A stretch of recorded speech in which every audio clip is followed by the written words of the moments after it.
said you were doing 2. That's weeks ago. Frauds. So I only drink Pepsi Max with no caffeine. That's the thing. You got to watch out for your health. No, man. Heart rate. Caffeine's a drug. It's bad for you. Yeah, fucking hell. Coffee gives you more of a buzz than alcohol. It's not even a whole shot. Rip. Finally. Took you 3 episodes to drink 1 bottle of rum. Wow. Fucking lightweights. We basically finished them in 1. Do you want to do the honours or? Let's half him. Go on. That's about half. Oh, there you go. I get some Bacardi in this one. It's bad boy. This is Ron's favourite bit of every episode. What a pour up. He's like.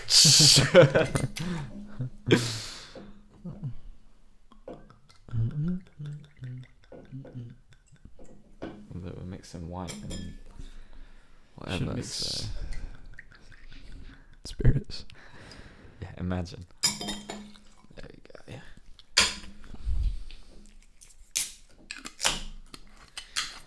Should have done that in front of the mic. ASMR.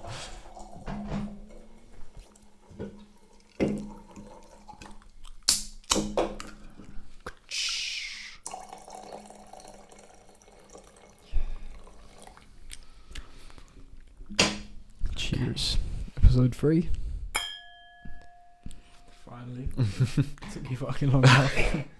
Sorry guys, someone had COVID. I don't know if that's gonna get us taken off the airways saying that, but yeah, you know, we couldn't film, and then I don't know. Then it was just sort of scheduling. Yeah, just. So we're not gonna make any more promises. This episode isn't gonna end with me saying like, and we'll be back on this date, because 3 episodes a week from now on. Just don't believe it. Although, if we were telling the truth last episode, you know, we said we were going STEM player exclusive, so maybe that's just where we've been. Copper STEM player, and who gonna check us? Who's gonna be like, nah, man, I checked the stems. You weren't on there. Right, so I think this episode we're gonna try go for a main topic. We're gonna try get controversial with our Drake we're gonna album rankings. We're gonna try our hardest. We'll see. Are we starting like top to bottom or bottom to top? Because obviously, fans of the podcast will know we've briefly discussed this before. So, right. I don't know. Like, people know our top 3. Well, so is it more fun to go bottom to top? I guess we could do. Let me get up the full Spotify discography.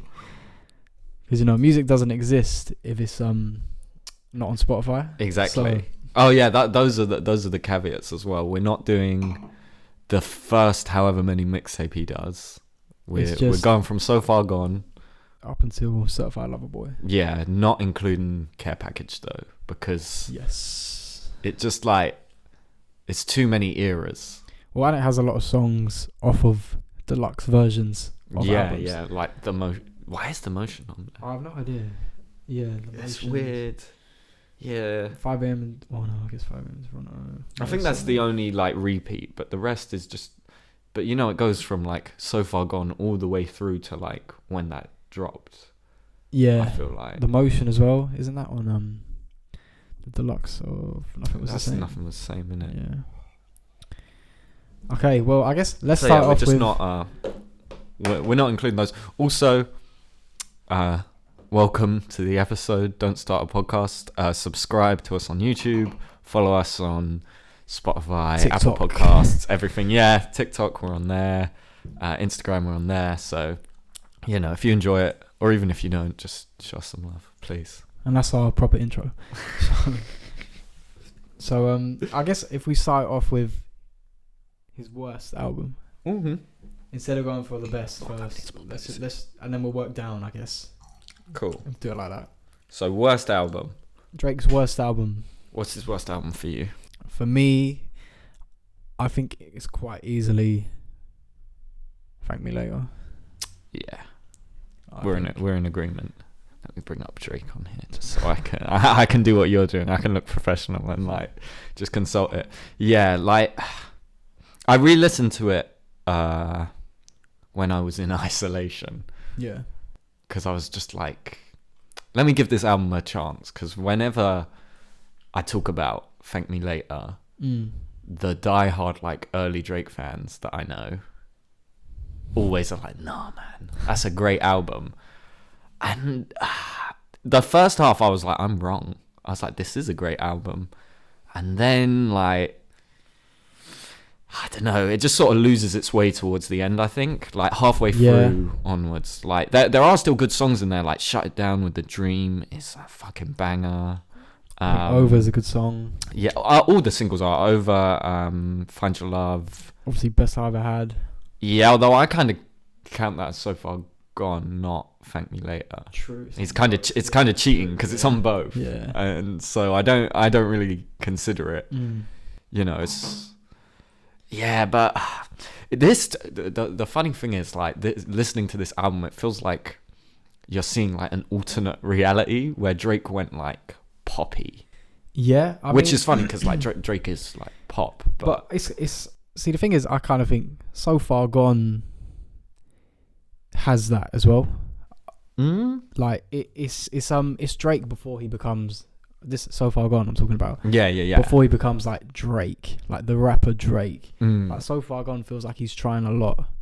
Yeah, of different sounds, and it's like you're saying the kind of pop starry type vibe.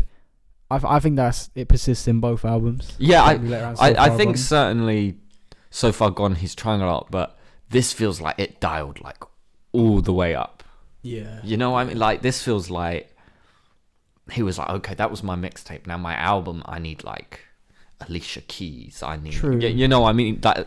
Obviously. And I do like that song. I like Fireworks, but it just feels very like he sat down and was like, let me like make an album, and didn't really have much of a concept outside of that. To me, like Take Care feels like a real successor to So Far Gone, because So Far Gone does have like darker tracks on there, like or more introspective. You know, you have like November 18th and stuff like that on there. Yeah. I get what you mean. It's not a fully formed sound yet, but I just think it's less like poppy mainstream. Oh yeah, like I obviously I think So Far Gone is better, and I think it achieves the idea he's going on with Thank Me Later in a better sense. But again, I don't know. For me, it was between Thank Me Later and Scorpion as his worst. I think, yeah, in my opinion. Interesting. What put Scorpion over Thank Me Later for you? I just think Scorpion has so many like hits, so many massive hits. That's fair. And there are like a few gems on Scorpion, like a few of the slower ones on Scorpion. Like you got Jaded, Finesse. What's the outro to Side A? That's kind of quite interesting. I quite like that one. Is There More? I quite like that. You know. Yeah. I mean, I agree. I definitely think Scorpion's stronger than Thank Me Later. Yeah, like Scorpion is very bloated, but it has a lot of hits. Like a lot of hits. But I mean, even Thank Me Later, I thought so. It is like an hour long, Thank Me Later. Like it's quite a long album in places. Yeah, but it's not. I don't know. Scorpion. It feels it feels bloated. Yeah, I mean, even Drake said in that interview he was like, it shouldn't have been a double disc. He was like, I was obsessed with. Is it Biggie's second album that's a double disc? I forget which Biggie album he was talking about, and he was like, I was just so obsessed with that album and I wanted my own like double disc album. Yeah. And like I got lost in the sauce basically. Which I'm glad like he recognizes, and I think is something he fixed on Loverboy, where he was like, let me cut this down a bit. Drake is, I mean, obviously he's a very versatile artist. It's just sometimes I think he's trying to do too much. Yeah. With the longer albums. Yeah, definitely. He's trying to make a sound for everyone. Yeah, I was going to say, it feels like he's got to hit certain criteria. Yeah. Which because again, like, I do like Scorpion. But like I said, I feel like it's way too long. Yeah, definitely. And there are a lot of weak tracks on there. If you cut out maybe 5-6 tracks, it'd be a pretty like solid Drake album. Yeah, I would. If you like, most of side A is literally just bangers. Yeah. It is just pure like the year that album came out, it was just running the charts. Yeah. And, like, for good reason. Like, they are hits. Like, yeah, absolutely. And it is some of his best hits. Like, neither of us like God's Plan, not including that. I think almost every single on that album I really love. Like, In My Feelings is like so much fun. Non-stop. Yeah. Nice for What. Yeah, like that was a hit. I was gonna say yeah. Like all the kind of ones you hear out a lot, I do like are in my upper tier of like, I just love hearing it out and about or whatever. As I said, with the exception of God's Plan, whereas I don't really have that with. Yeah, I mean, and even then, I guess you can argue God's Plan probably wasn't going to be on the album. Yeah, like in that era where artists were just putting singles that did numbers onto their albums. I mean, we're still kind of in that era. I feel like often I'll look at an album and be like, how the fuck is this on there? And I'll be like, oh, of course, this was their big streaming song. I think Billboard and a few other music companies have like changed their rules with putting singles onto your albums to that count as sales. Because before, I think they used to count the streams from the singles as actual sales. But now I think it's more where they've clamped down on that. I think artists now do it to get the algorithm. So Spotify, whatever, goes, oh, they like this album. Yeah, let me recommend more of this album to them, sort of thing. Which, whilst it's not getting them sales in the same way, it is still playing the game, sort of, where it's like, oh, how do I? Yeah, I mean, which I suppose has always been what singles are about, anyway. Yeah, because I mean, at the end of the day, even if it was just a case of in physical sales, you look at the back of a CD, you see. As like a normal person, you're not like a massive Drake fan. You look on the back of the CD, you see, oh, it's got God's Plan on here. Yeah, exactly. Like, you already think, like, obviously I know why they do it, but I'm just saying, because it came out quite a bit before Scorpion. I guess you could say. And to be fair, Drake is no stranger to doing that. Hotline Bling comes out, I think, before ages. Like before, if you're reading this, it's too late. Even I think it was a while. I remember it was a while. Like, and then he also didn't put Diplomatic Community on. Scorpion, which came in like the same two pack.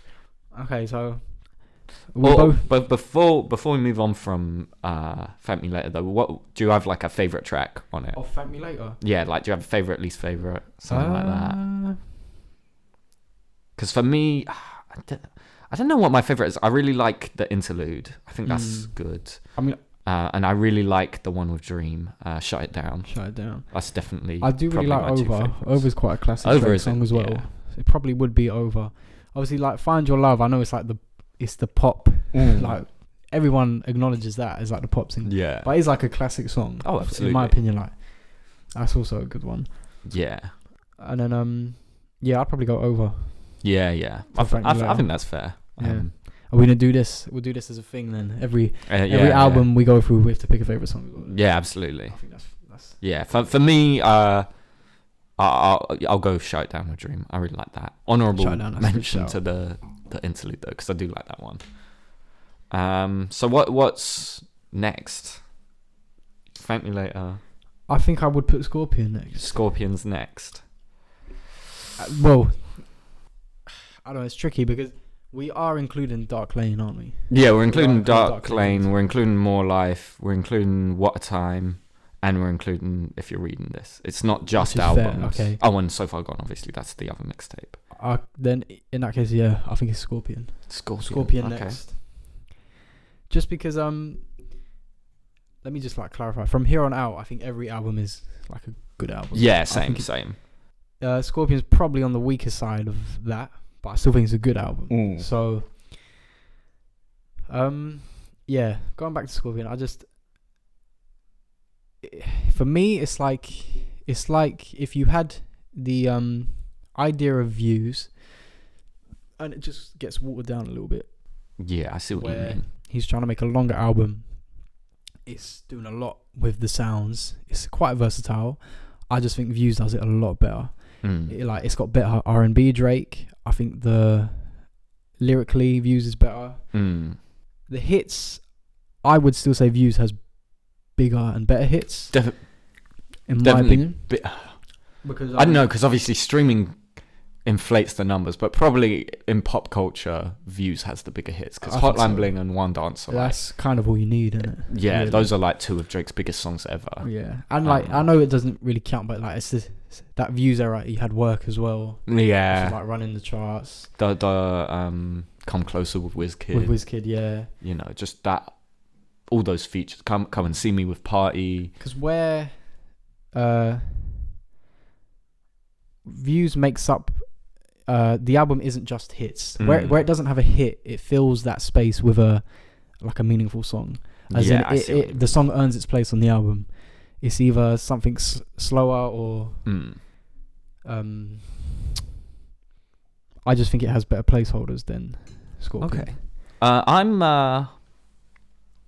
kind of torn here. I'm in agreement with you, where I think from this point on, every album is at the very least like good, or project is at the very least like it's a good like project. Like I'm not gonna say, oh shit, but I mean I wouldn't even say Thank Me Later is like bad or anything. No, not all. Like, but it doesn't hit the same like level of quality where I'll listen to like even 80% of the rest of these projects, whereas that is probably more like 60-70% of that project I'll revisit. But for me, I'm probably going to put Dark Lane next. That's fair. It's kind of... The thing with Dark Lane is it's very all over the place, which is the point of it. Like, don't get me wrong. Like, that's clearly what it's sort of a holdover project anyway, while we were waiting for Loverboy. But yeah, which it is. Yeah. And there are so many great songs on here, but overall, I just think Scorpion, like, the hits are better. I just think it's like a more consistent quality. Whilst it is long, with the exception of like 2 songs I don't really care for on Scorpion, they are all at the very least like, pretty decent. Whereas Dark Lane, like, you'll have a great song and then a song I just like really don't care for, and then like it feels like it zigzags a lot more. Yeah. The highs are probably higher, like Chicago Freestyle with Giveon. That's classic. Yeah, like that. I think the Desires with Future is one of their best songs together, I think. But stuff like 2C Slide I don't really love. Yeah. D4L I don't really love. The one with Carti, I don't know. I don't mind. D4L grew on me a lot. I agree. The one with Carti, Pain 1993. Yeah, I don't really care for that. Like, yeah, to be honest. Like I'm not a Carti stan anyway, but I think even for him, he could have done a better track than that. I think it's kind of weak from him, and Drake doing the Carti voice is just kind of weird. I'm Carti. Yeah, but then I don't know. See, I really like Dark Lane. I think it's good. Like, don't get me wrong. There's a lot on here. Like, it was literally like up to. I was looking at it while you were talking about Scorpion. Like, do I prefer this to Scorpion or not? Yeah. And I think overall, like, if you put like if you were the weirdest person ever and put a gun to my head and made me pick, like, you can only listen to one of these, I would probably go Scorpion. See, no, I agree with that argument. If I had to pick one to listen to keep, I would pick Scorpion just because of the hits. But for me, like, when you look at Scorpion Scorpion is like a Drake album. It was meant to be a Drake album. It was meant to be a follow-up to Views. And for me, it just didn't achieve what it was meant to. And then when you look at Dark Lane, it literally had like no hype. Yeah, he dropped it was out a of surprise nowhere. drop. It's basically throwaways. For what it is, I think it achieves... I agree. Its goal more than what Scorpion does. I think what did it for me was I started comparing it to the other mixtapes, non-albums. Right. Like... Dark Lane compared to More Life, I don't think it holds a candle to it, really. No, I agree with you there. And I think that's what put Scorpion where I was like, even as a weaker Drake album, I just think there's a bit more there. I don't know. Yeah. I like the vibe of Dark Lane more. Yeah, I get what you mean. That's like, fair. It is literally what it is. It's demos, throwaways. he's trying to be a bit more like it's more lyrical. You got a bit of trying to do drill on there. He was clearly in like the studio working on Loverboy and was like, I've just got too much here. Yeah, like let me throw some of these away. I feel like a lot of Drake features in this time period as well also feel like he's like, this is basically a song off Loverboy, have it. Like Solid with Young Thug. I think we get a lot of features like that where it just feels. What was the one he did, the other one he did with Thug and Travis is on there as well. But Bubbly, is it called Bubbly? Something like that. I'm not too sure actually. It's on. Was it Thug? I'm sure it's Thug's last album where it has like the pink cover and there's like. What was it? Punk. I'm sure it's on there. The one with Travis and Drake. Might be right. Is it Punk? Yeah, Punk. Yeah. I'm sure it's called Bubbly. Yeah, Bubbly. Yeah, that one as well. Like so many Drake features at that point felt like I've got this song, but it's not gonna fit the album, so you have it. Yeah, well, even the song with Dirk. Yeah, Laugh Now. I don't know what happened. I know like everyone's jokes about he got that like leg injury or whatever, but I don't know what happened in between because it's meant to drop. Loverboy was meant to drop in January 2020, wasn't it? Was it 2020? It was meant to drop, or was it 2021? January 2021, wasn't it? Was it? Because then it dropped in. Yeah. Summer. Sorry, yeah. Because like, Laugh Now, Cry Later comes out in like December. Because I feel like Laugh Now, Cry Later was going to be a single off 100%. The album. And then obviously and I think it would have... didn't release. I think it really would have caught on well if clubs had been open and that. But that's like a good... With the trumpets and everything. To me, Laugh Now, Cry Later is like what I hoped God's Plan would be. It's like the feel-good song. Yeah, you know what I mean? It's like, and Dirk's verse is so good on this. I don't know what happened on Loverboy. But his verse on this song is great. I mean, his verse on Loverboy is just a shout out to his girl. Bro, it's just a bit. I don't know what the hell happened. Love your girl, cool, but like, come on, you get a feature on Drake's album, and you're just like, I'm just promoting this shit. Yeah, and he like repeats it. He's like, I'm promoting that, and then he goes like, Drake's just promoting song, billion streams. Yeah, sure. like I hate it, and it especially sucks because I like that song. Apart from that, like I really like Givian's verse. Yeah, his outro on that song. Yeah, and I even like the I think the hook's fun. Like, turn off every day. Okay. Say that in the Bible. Like I like the idea of the song, but yeah, Dirk, like you could have put that verse on any song. It was a bit of a throwaway. Considering I was so excited because I really enjoyed Laugh Now, Cry Later. I was like, yeah, here we go. And then that hit, and I was like, bro, what are we doing? This is not why I come to Drake. I'm sorry. But yeah, so you're putting Dark Lane. I'm going Thank Me Later, Dark Lane, and then Scorpion for me. Scorpion just edges out Dark Lane, but not by, like, honestly, ask me tomorrow, I'll probably have a different answer. So mine would probably be then, I think I would just go for the reverse. So it would be So Far Gone, Scorpion, keep track of this. Dark Lane for me. I do really like Dark Lane, but I don't think bar Scorpion, I don't think it steps to any other Drake project realistically. Yeah. So yeah, I would go Thank Me Later, Scorpion, Dark Lane.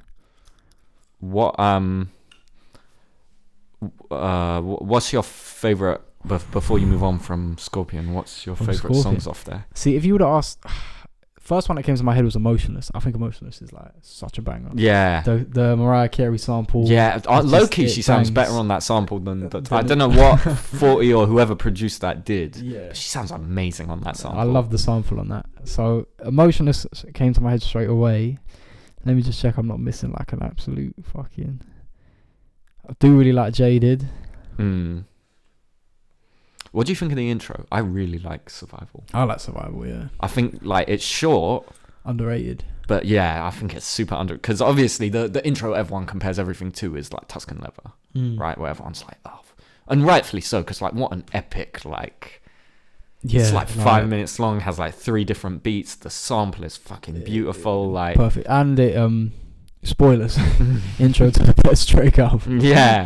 So But Survival, I do really like. I do like Survival. It gets you in the headspace Drake was in during this album perfectly, where it sort of feels like he came in mad. Yeah, It's but let's just quickly I know where I put Scorpion, but the run it starts with is like fucking good. You get Survival, Non-Stop, Elevate, which is like also yeah. probably in my top half of Ooh, Scorpion okay. songs. Emotionless, God's Plan, like still a hit. Yeah. I'm Upset. That song is probably the Drake song that grew on me most.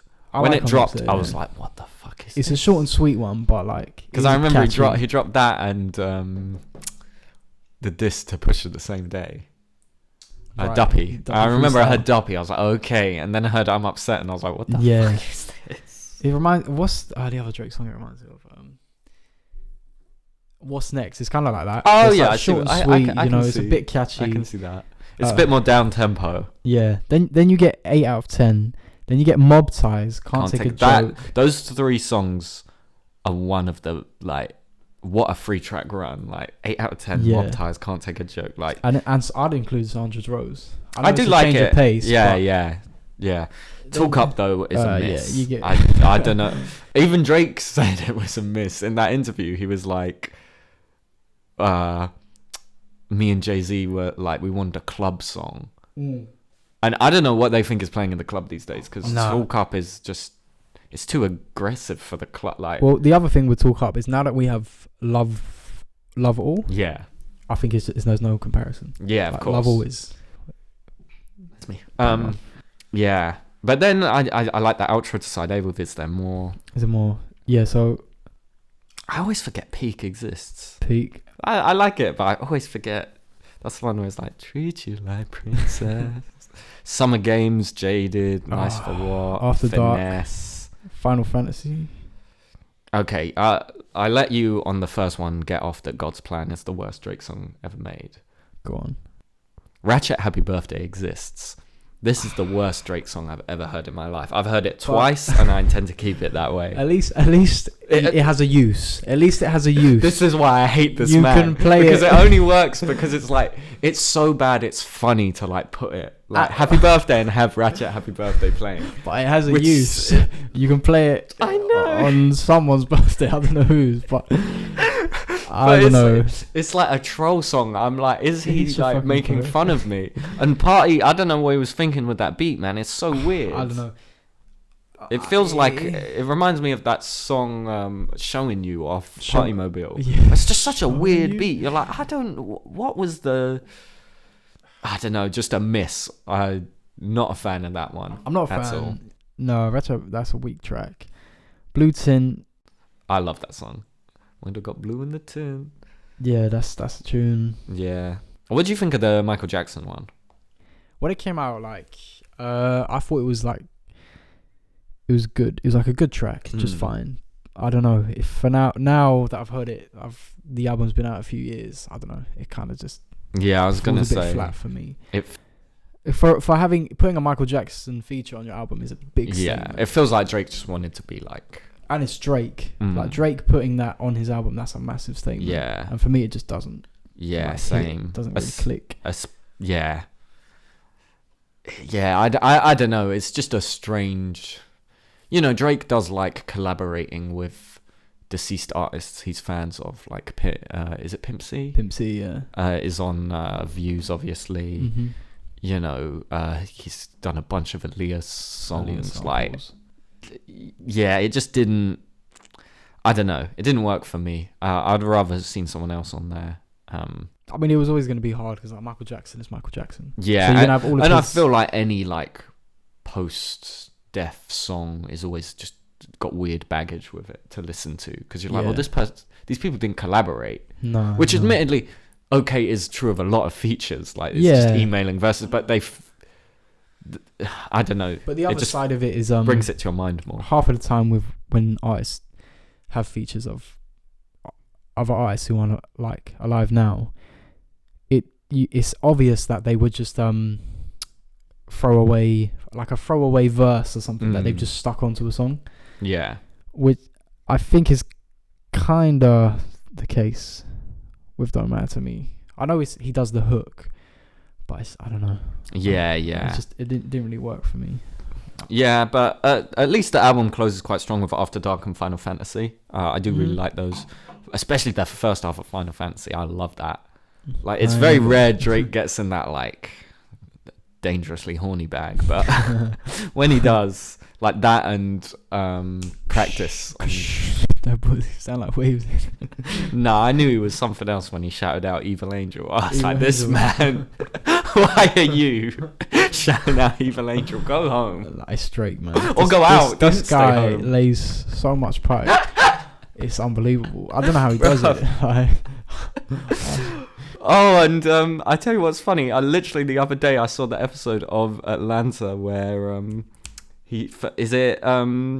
My Feelings, where he samples. I need a photo of Drake because my Instagram's weak as fuck. I literally saw that the other day and I was like, oh shit, that's where that came from. But yeah, the outro though, not a fan of. March 14th.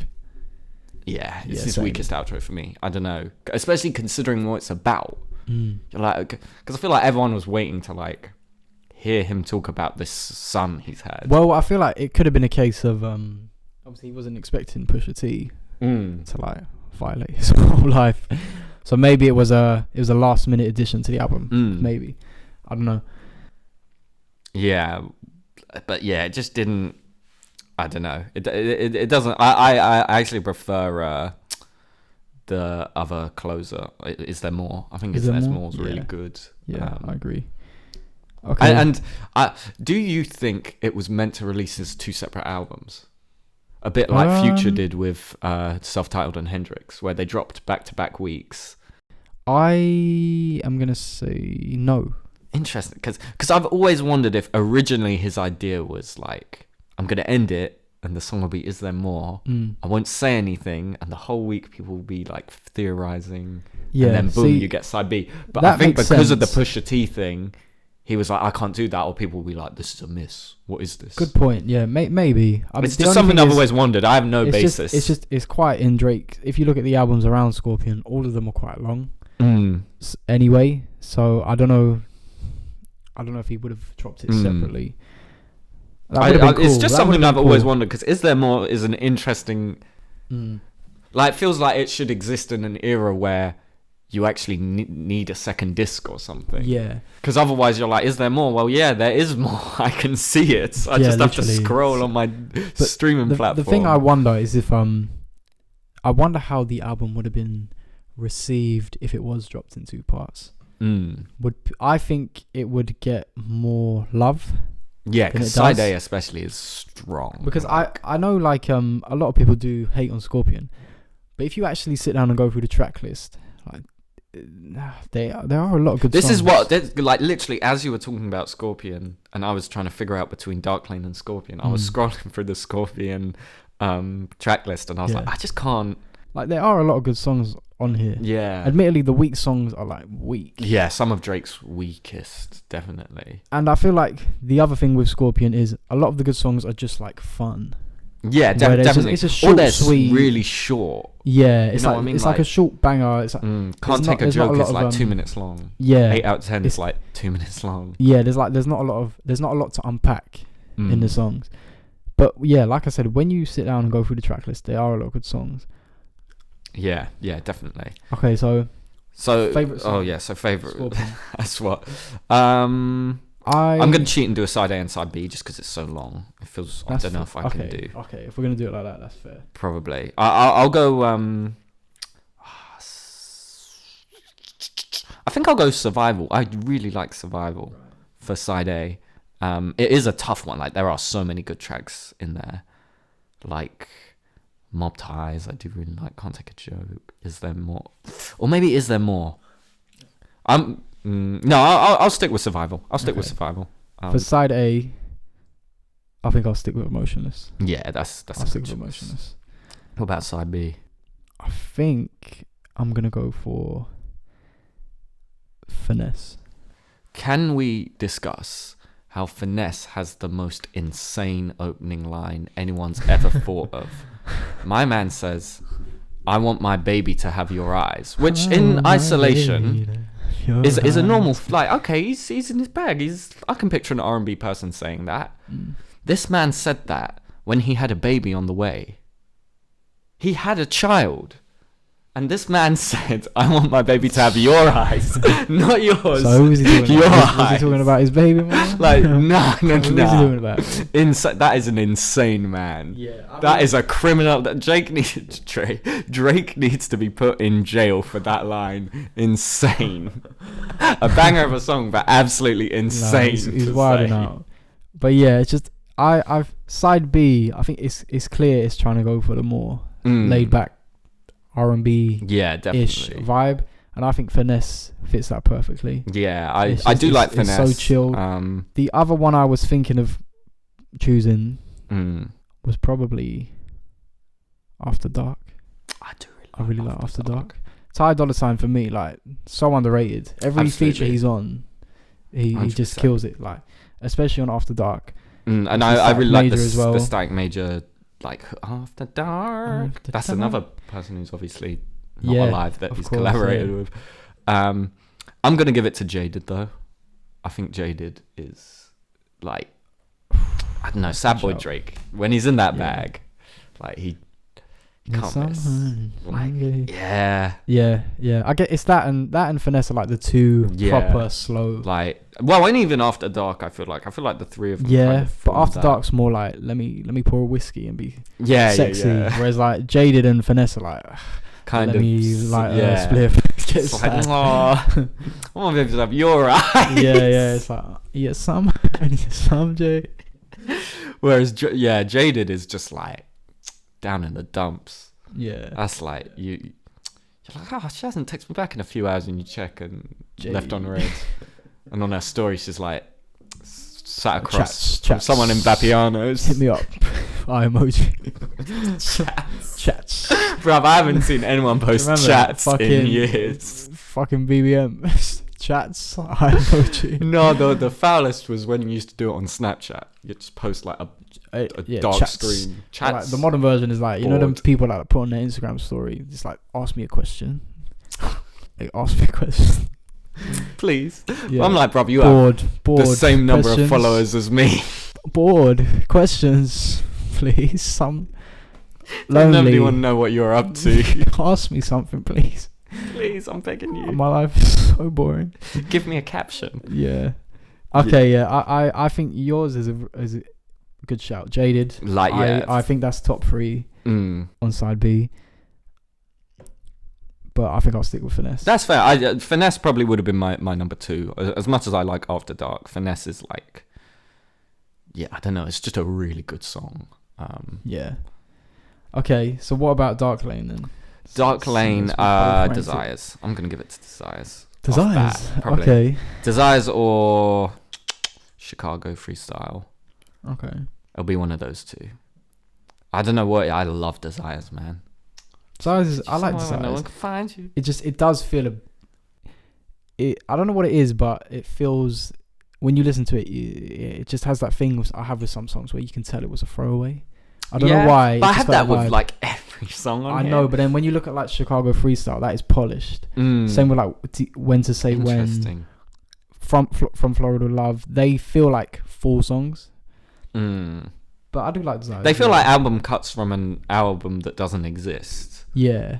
Not. It was Chicago Freestyle could be a single whenever, but like From Florida Love feels like it should be like on, I don't know, like an album, like a project where it's sort of continuing a theme or something. It's just like, here it is, which I think is true of a lot of them. Like, a lot of them feel like they could be singles off an album that don't exist. Yeah. Deep Pockets feels like an intro to an album that doesn't exist. Because these don't connect necessarily. Because Deep Pockets feels like it was written around views. I don't know why, just something about the way he shouts out Hotline Bling. Like, well, Desires was leaked. It was out there for quite a while. Yeah, because that came out and then Chicago Freestyle and When to Say When did. Yeah. But yeah, I love this. It's like because you know Future and Drake generally, you're like, I know what I'm getting with them. Yeah, so I like that it's more of like a, damn man, you did me like that. Yeah.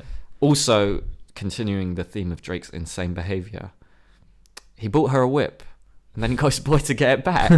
What? That's insane. I had to tell Eric, go get it. Like, what do you mean, go get it? Nah, I like that bag where it's sort of like, yeah, you do what you like, but like, remember who took you there first. Yeah. I don't know, I like that bag. It's like sad, but also like kind of bitter. You're like, yeah, okay, you're in Turks, but remember who took you there first, Jack Harlow. Fair enough. I do like Time Flies as well. I like Time Flies. It's very catchy. I think it's a lot better than Tootsie Slide. By far.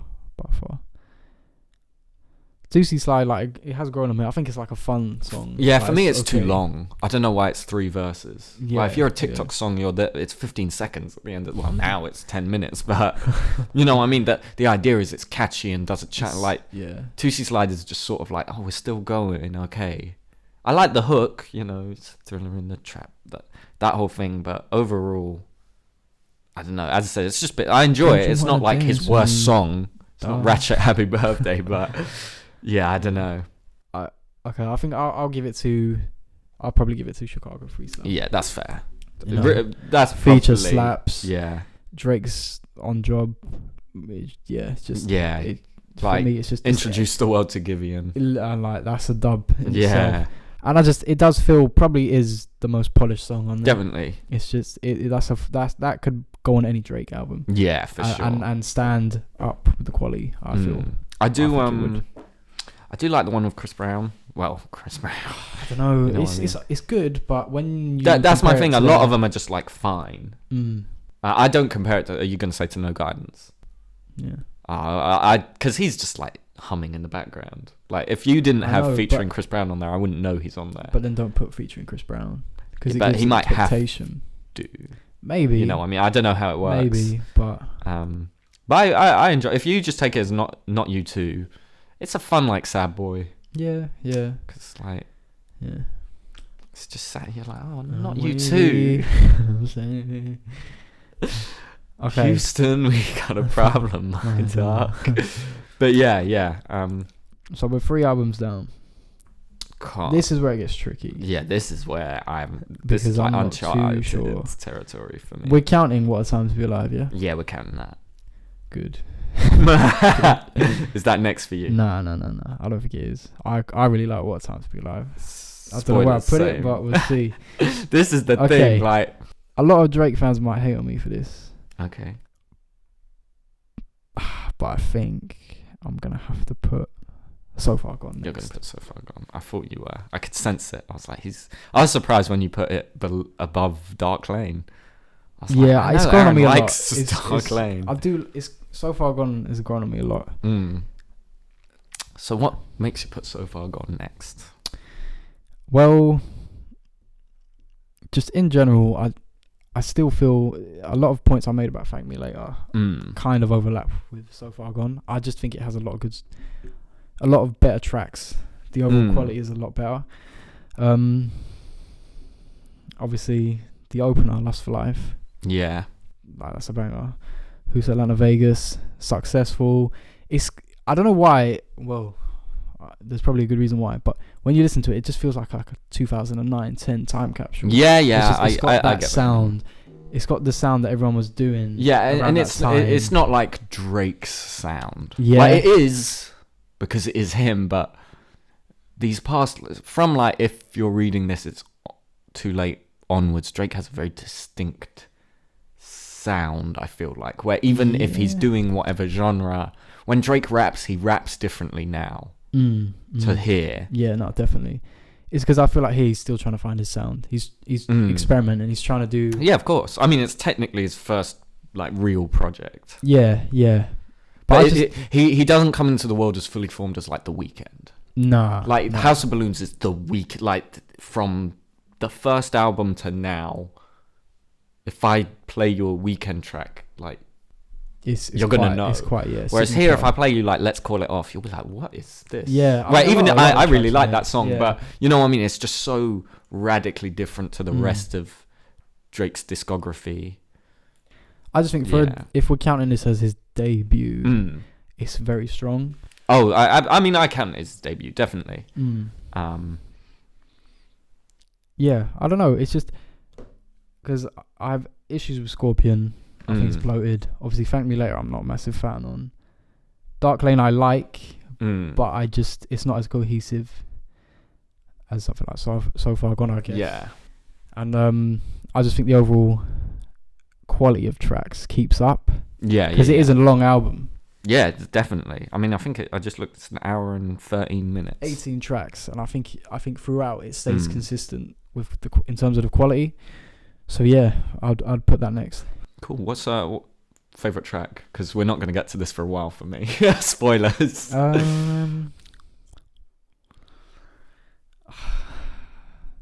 Do really like Say What's Real just because it's got the sample and it's like quite iconic. Low key, I kind of prefer it to Say You Will. Really? I love the way it's just like flowing on it. I don't know. Like, whereas obviously Say What's Real, he's like singing, don't say you will. You know, it's very. I don't know. Maybe it's because I heard this first. I heard Say What's Real way before I heard Say You Will. I don't know, like a favourite song is kind of hard because I don't think there's as many standout songs, but I think there are a lot of good songs. I get what you mean. It's very consistent quality. So that's a tough question. I suppose what song do you think of when I say So Far Got like probably Successful. Just because fair. It's got like, do you know what I mean? Like I was saying earlier, it's got that 2009-10. Yeah. I just want to be Trey. It's got Trey's songs. Yeah, like, that guy was exactly. 2010s. So, yeah. And I mean, even Wayne to like, obviously Wayne's on most Drake projects, but like just the Wayne like single. Yeah. You know what I mean? Nowadays, Wayne isn't on a Drake single. He's just an album. They'll be flowing or whatever. It's not quite the same as like, I got Trey Songz and Lil Wayne on my single. Yeah. For me, okay, favorite song is probably out of Say What's Real. Really like Bria's interlude, and probably Lust for Life.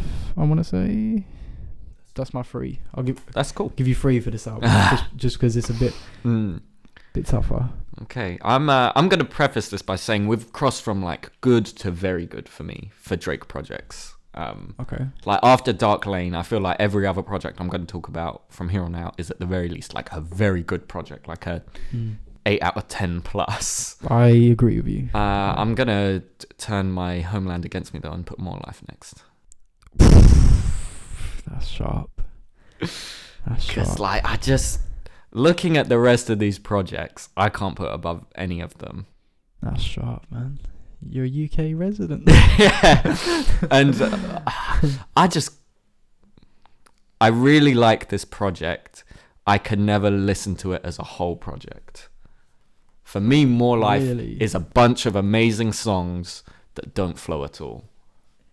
Yes, but they are amazing songs. All great songs. It's like you can play like, I'm not going to say every song is a banger, but you can play like 18 songs from this at least and be like, slap. Yeah. That's what I'm saying. We're in it's a very good Drake project. It's just the difference between this and other Drake projects for me is just like, I'm never like, let me just put on More Life. I think that's fair. Like, I get it. He was trying to, it's a playlist. I don't know what that means. What makes this a playlist and Dark Lane a mixtape? I guess your point is kind of what it is. But Dark Lane kind of has the same thing. You know what I mean? Where it's just, here's a bunch of songs. Why was that not the Dark Lane demo tapes playlist? Because I think he realised More Life had a lot, is a lot higher in quality. Yeah, definitely. So he was trying to gas it more. It's also long, man. It's like an hour and a half. It's mad long. But hour and 20 minutes. But I don't think it overstays its welcome. As I said, it's just in isolation, every song hits, more or less. Like, there's the odd song I'm not really a fan of, or not a fan of. I just think could have been better. Like, Glow could have been better. Yeah, for a Ye feature. Yeah, considering it's technically Ye's only feature on a Drake album. But I'm telling you, with More Life, it's great. I know a lot of people. A lot of people don't gas More Life outside of the UK. Yeah, that's the thing. We live in a bubble where it's like everyone here loves More Life. You know what I mean? Like, it's got gigs on it. It's got Georgia Smith sounding insanely good. Like, I don't mind Georgia Smith music, but this is like some of her best music. I don't know whether it was like she had a load of songs and Drake took them, or they collaborated, or or what. But look, we also got Jaded out of that, so I'm glad for everything that happened there. But I'm telling you, if you sit down and listen to More Life again now, I think a lot of people would rate it higher. It's got a lot of good songs. That's fair. It's got arguably one of the best Drake closers. Do Not Stop, absolutely. And openers. Free Smokers are back. I love the way it starts with Energy. like the like, and you're like, okay, and then like more tune for your head top, and you're like, whoa. It also has some of the best slow tracks. You got Passion Fruit. You got where is it? Nothing's Into Somethings, and you got Teenage Fever. And you got Since Way Back. Oh, underrated. I like it. I wouldn't put it up there with those three. Those three to me are like fucking iconic. Like it's just got so many like bangers. And when I say bangers, it's not like Scorpion bangers where they're slappers. It's like, but you don't think about them. You know what I mean? Like these are like it's got actual bangers. Like anthems, like Blem. Blem is like an anthem. You play that, you hear that in like a club or something. It's unruly. It's mad. I really like Get Together. Get Together, yeah. Where you got Georgia like over the phone. Ice Melts. I love Ice Melts with Fugger on it. Yeah. I remember the first time I heard that because I'd never heard a Young Thug song. I was like, what the fuck is this? What the hell is going on? But then like, yeah. And like you come on, it put UK. Let's be real. Let's get into like the deep conversation now, because let's get it. For bar 2017, you would never hear UK rap, hip hop, drill, grime mainstream. You wouldn't hear it on the radio. You wouldn't hear it anywhere. Like it was a minority. I mean, where you would hear it. It blows my mind when I talk to Americans and they know like Dave. Yes. Like when I see him like post location, and I'm like, so different. But before More Life, there was none of that. If you knew about Skepta, you were like you were one of the cool guy. Like, exactly. You know about Skepta. You know about Skepta. You know Gigs. Gigs wasn't doing numbers. None of them were doing numbers like that. In the UK, but now like culturally, it is the mainstream. Like he put the UK sound into the mainstream after More Life. He put, obviously Skepta's already massive, but he put Skepta on to like the wider audience. Obviously Dave kind of kicked off after this, even though he's not on the album properly. But Wanna Know was this time period where Drake remixed that, and he is technically on the album. Yeah, like I feel like at the end he got like the cosign. You know what I mean? Whilst he wasn't on the album, like people went, "Oh, who's that guy?" Yeah. Even if you discount him being on the end of Teenage Fever. Yeah. Gigs as well, obviously. Yeah. It's just, it was massive in terms of like, which obviously if you're critical of Drake, you'll say like, oh, he's riding the wave or whatever. If you agree more with a Wiley or someone like that. But it's the only thing with that argument is, going back to what I just said, the UK wasn't popping off like that, so he wasn't really benefiting. In terms of his numbers, he wouldn't benefit from putting these artists. And I think Georgia only had like 2 songs out at this point. She was very I had heard of Georgia Smith. I'll give them that. Yeah, but I'm sure she had like 1 song total out. Yeah, because it's the power that a Drake feature would give you. Like, how many people has he put on? Yeah, absolutely. Or even like by proxy, because I feel like him doing this got a lot of other people to go like, oh shit, like I want my like UK single, which a lot of people did do. Yeah, and especially then it felt quite easy to get, where it was just like, who's known in the UK? All right, let me do a song with them. And just because in the UK we're a bit more not isolated, but you know what I mean, we already love those artists, so seeing them get recognition, even if the song's not that great, you're like, let me play it. Yeah, it felt like there was a lot of that around 2017, 2018. Well, like, because disrespect, but KMT is a very average song. Yeah. Like even Giggs' I mean, verse, I think the other Giggs song on here is better. What's it called? No Long Talk. No Long Talk. I agree. No Long Talk is way better than KMT. But KMT's, if I was a DJ, and that I would play KMT because I know it's gonna get a reaction. But yeah, just More Life. I think a lot of people don't realize how big it was for the UK music scene compared to where it was before to where it is now. Like it's worlds apart. Yeah, definitely. It's worlds apart. Which is also a lot of things as well, like the rise of streaming, as like with algorithms and playlists, it's been a lot easier to find music and stuff. But this came at like the right time. Yeah. I said, if you're critical of Drake, I get you'll make the argument of like, nah, like it was going to happen anyway. But which like there was already a rise. That's revisionist history anyway. Yeah. Like, okay, if that didn't happen, blur, but it did happen at the end of the day. Come on, because there was already like a rise. Like obviously, Stormzy was getting big. Obviously, Dave had a few songs out, but like I don't know, man. More Life, it did a lot for UK. Like just think, definitely. If someone would have told you before More Life, like say on Views, is like, oh yeah, Giggs is gonna be on Views. You'd be like, what? Yeah, Giggs is gonna be on a Drake album. Yeah, like definitely. Giggs out of all the UK artists, Giggs. So, yeah. Yeah, I mean, I agree with what you're saying. I'm just trying to say I do get the criticism, even if I don't agree with it. I just think it's kind of irrelevant. You know what I mean? Like, it happened. At the end of the day, you can argue all day, like, oh, but if Drake didn't, blah, blah, blah. And he didn't need to.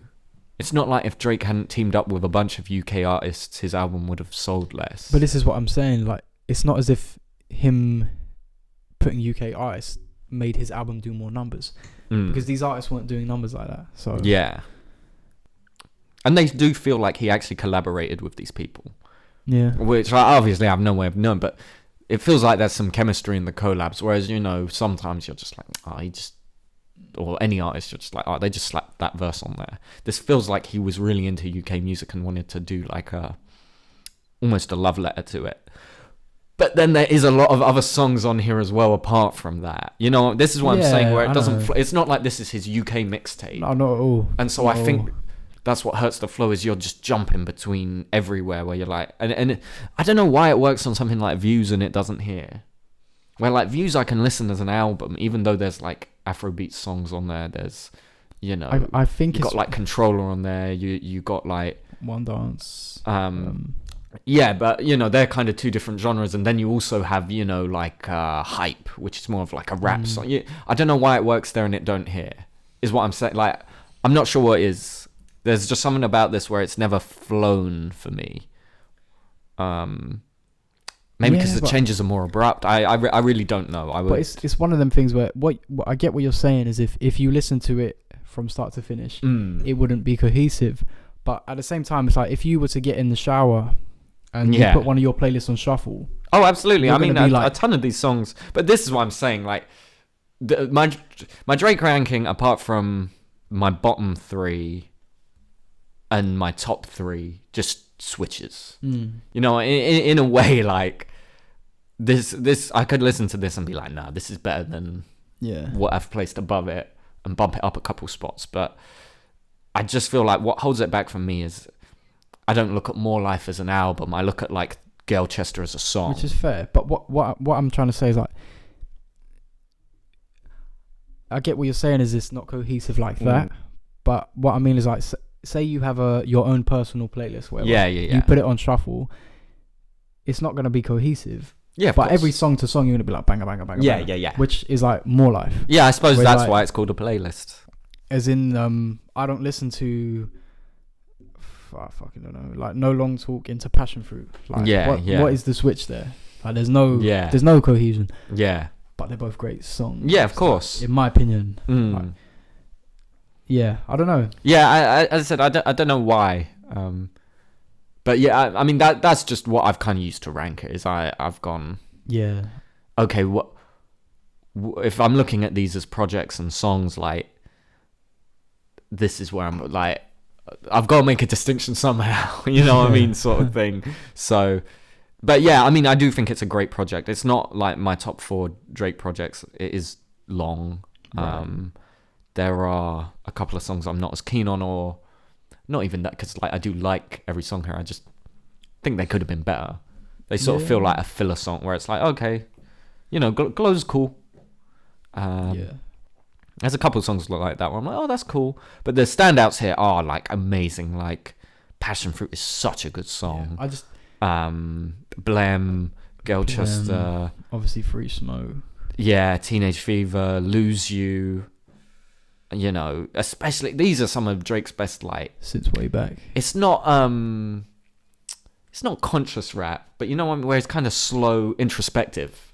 You know what I mean? Like, you've got Lose You and you've got Do Not Disturb. Like, they are kind of looking back. Yeah, and I think it comes off of Views, so he is kind of even in the musical sense. You know, he's blowing up so much now. It's like, oh shit, like and you keep saying Since Way Back as well. Don't think I've not noticed it. It's just, and you can tell a lot of the songs are probably leftovers from Views. Probably, which isn't a bad thing. In my opinion. I was gonna say I really like Views. As you can probably guess from my ranking, I really like Views. But okay, so favorite song. I didn't do a favorite song. I'll give it to Teenage Fever. Teenage Fever or Do Not Disturb. Or Lose You. Man, this is hard. I'll do what you did. I'll do 3. Yeah, do 3. I guess Do Not Disturb. Yeah, of course. Do Not Disturb, Lose You, Teenage Fever. But yeah, I mean, there are a lot of songs. Didn't mention Portland. I really like Portland. Portland's a fun track, Yeah, there's a lot of good on it. Gelchester. Can't have everything. I even like the Georgia interlude. I like Georgia interlude, Gotta say loud on my toes. Yeah. Say I'm looking exhausted. You hit it right on the nose. But yeah, so there we go. Now that I've successfully turned the British audience against us. Got them hate clicks. You've lost your UK passport. It's got them hate clicks. It's gone to Drake. Okay, so we're at Thank Me Later. Scorpion. Your ranking was Thank Me Later, Scorpion, Dark Lane, So Far Gone. And you've swapped. I've swapped Dark Lane and Scorpion around, and I've put More Life. So Far Gone's not next for me. Right. No, it's gonna get harder. Yeah, there's for me especially where I put Loverboy is so hard because it's recent. I don't know what's gonna go on there. Yeah. Okay. A couple of days ago I was like, it'll go where I've put More Life, but nah, I think I've got to. So what's left for me then? I've got Views, More Life, Loverboy, Take Care, Nothing Was the Same. If you read, it's still quite a few left. You know. So I think I know what my top 3 is. Yeah. So it's after that. So excluding that, I've got Certified, Loverboy, Views, More Life, What a Time. That was top 3. Yeah. So basically, What a Time, Views, More Life, Loverboy is what you've got left till you get to your top 3. I think for me,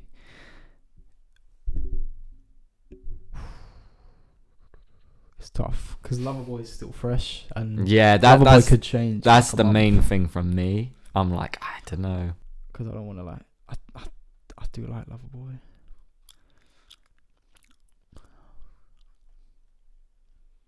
Okay, I'm gonna go next. What Time to Be Alive. That's fair. That's my next pick. And again, like you said earlier, from here on out, they're all like top tier. Like, they're all great. Obviously, So for me, I don't know. What Time to Be Alive is underrated. Definitely. As a mixtape, as a joint mixtape as well. I was gonna say, because this is also the only so far joint mix or joint project of any kind we've got with Drake. Yeah, and hot take, we both agree. I like that you've thrown me in here. It probably slaps more than Watch the Throne. It's better than Watch the Throne. I'll say it. Go on, shoot me. As far as like chemistry and definitely, like On there this are tape, amazing songs on Watch the Throne, like undoubtedly, like No Church, Paris, Otis, not Otis. Yeah, like the singles slap, but as a project, I never revisit it. I think it's fine. It's I don't know. And the good tracks on Throne, I think, like Wipe the Floor. With What a Time. Wipe the Floor. But I think they do. I mean, yeah, on, probably man. Let's be actually. real. Yeah, like No Church in a While, alone, Paris, yeah. Otis, like they're like three of the biggest. Yeah. They're iconic. Like not to shit on What a Time to Be Alive. Mm. But this doesn't really have singles like that. I think this is just a cohesive project. It's like a mixtape. It's like the definition of like a mixtape, where it's. And also, like, there's less expectation. The thing is, with Kanye and Jay-Z, I expect every song to be that good. Yeah. You know what I mean? I Whereas, get what you mean. whilst Drake and Future have a similar style, either way, one of them's going to compromise something when they're, they kind of complement each other rather than are the same genre. Because, Future's a lot trappier than Drake ever gets. Right, but then at the same time, I think Drake does he does lean into the trap sound a lot. Definitely, but it's not the same. Like Jay-Z and Kanye West, depending on what genre Kanye's in at the time, do make like the same style of music. You know what I mean? I think they're a lot more comparable than Future and Drake, because Drake just like does every genre. Back then, yes. Now I would say no. What? Because of Drake and Future. Drake and Future, okay. Yeah, not Ye, because Ye and like Jay-Z barely makes music, and of Ye course. is just all over the place. But yeah, I get what you mean. As back then, because obviously Drake. What was his take before this? It would have been. This came after. Was it Nothing Was the Same? Nothing was the. No. If you're reading this. See, I mean, even then, you could argue, because If You're Reading This isn't a massive departure to What a Time. Yeah, I mean, this definitely feels like DS2 and If You're Reading This, kind of the leftovers of each. Yeah. Like, oh, yeah, man, I got this beat. Let's jump on it. I got a verse. Cool. I'll give you a verse. Because they were on tour at the time. Yeah. This grew on me a lot, this project. Same. I did really like it when I first listened to it, but over time, I think there's not really a miss. A miss, yeah. It just flows. Yeah, and absolutely. you can tell it shows that they made it on tour, where it feels like they were locked into a room and they just like they were on a roll. And like the chemistry. Yeah, it's literally just like bang bang. Like it doesn't feel like here. Hey Drake, can we get a verse on this? Email sent. Like it feels like they were in the studio, like, yo, living it. Yo, what's that beat you just played? Yeah. Let me jump on that, or let's switch the beat here and I'll come in. Like, you know what I mean? Like even just the way it's not like verse. I do the verse, you do the hook, you do a verse. Yeah. Like they kind of trade back and forth, like on Scholarships, where Future like comes in when Drake's like singing. Like I don't know, I love the way they kind of flow together on a lot of it. Same with like Diamonds Dancing. Yeah. Like Drake's on the hook. Balling in the middle of the club. No. Yeah, and I like how versatile it is, even though they're in a very like specific lane. But like you still have slower songs on here. You have like Plastic Bag, which is like an all-time great. Like that just makes you want. It's just a strip club anthem. Yeah, like you just want to go out and like withdraw as much money as your bank will allow you to. You know, and then you also have the more upbeat ones like Live from the Gutter or Jumpman. Yeah, Jumpman obviously is like the single from this that everyone knows. Yeah. And it is like a massive song. Yeah, of course. Massive Drake song. Drake and Future song. Although I will say it's probably my least favourite song on here. Really? Like I like it, but like that's the thing, I like every song on here, but I think where I've heard it so many times. Yeah, that is definitely what I have with it, where I'm just like, oh, Jumpman, cool. Yeah. What do you think of their solo songs? Because obviously you have Jersey and 30 for 30. I really like 30 for 30. Jersey's cool. 30 for 30. Yeah, I don't know. Neither like amaze me. Personally, I prefer 30 for 30. Yeah, and then. So what puts this over the other projects for you? See, this is where it gets tricky because I have to be careful what I say. Number one, I think I listen to it more. Yeah, that's fair. And again, I just think it's cohesive. It's not too long.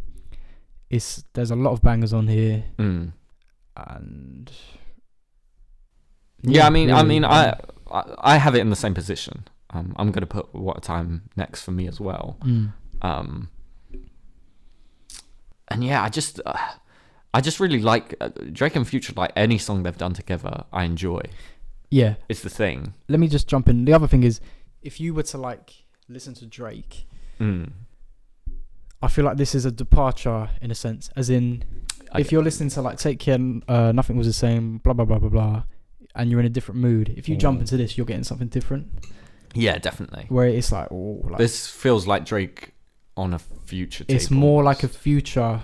Yeah, because I think that's why I had such a change. Because the first time I listened to this, I hadn't really heard it. I'd heard Future featured on a few things, but I wasn't really a Future fan. Yeah. So it just didn't click with me. Whereas since then, I became like a Future fan, and I don't know what it is. It just clicked with me a lot more. Where I was like, oh, I get it now. Yeah. Because it is like you said. It's basically if you put Drake on a Future tape, and he's just a feature on every song. Yeah, and then it's more like that. I'm sure this comes out after DS2. This is the next project after that, and it does feel like a lot of that is still there because whilst Future has a very distinct style, it does alter kind of tape to tape, and this does feel like very much in the same lane as DS2. Yeah, I mean, and you can argue it's like Future's best period. Yeah, definitely, like, for sure. On form. He's just yeah, I mean, I was kind of sad that we never got What a Time to Be Alive 2 or What a Time to Be Alive. But I wonder what that would be like now, because Future isn't. He's done a lot of different sounds. Yeah, he's tried a lot. He's more of a pop star now than just a straight up like a trap. Yeah, so artist. I doubt it would be like this. Although I feel like we kind of got it. We had Desires, D4L, Life Is Good. Way Too Sexy, In Too Deep, and there's there was a leak around the same time called Big Mood, which is like 6 songs. That's like 3 more collabs short of a project. I feel like they had a makings of a project and it just didn't, for whatever reason didn't come together, and we've gotten it on their albums respectively. Yeah, I see what you mean, especially with Life Is Good. Life Is Good was like a banger. It dropped just before the pandemic. Yeah, I didn't help it because you never got to hear it out properly. Life Isn't Good. Life Isn't Good. Yeah, they dropped that and life was bad. They jinxed the world. But like, it's got that type of thing where it's like you got Drake.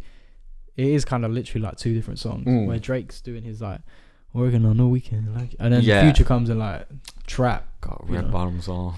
I mean, I maintain. I don't know why the remix wasn't just them trading beats, which would have been sick. Like, it would have been sick. The remix literally should have been Future on the first beat and Drake on the second beat. That would have been so sick. Because it started that way.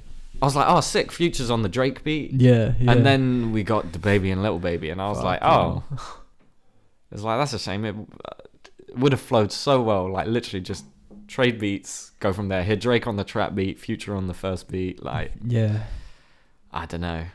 It's a shame, but either way, even if this is the only tape they ever do together, like this is a great tape. I don't need like a second one. I think, and it's like I said about So Far Gone earlier, how it captures that the sound at the time. I think this does. It's got that 2015. Definitely. I don't know. Yeah, I really like What Time to Be Alive. Yeah, same. Favorite song? Are we doing 3 or just 1? Do as many as you like.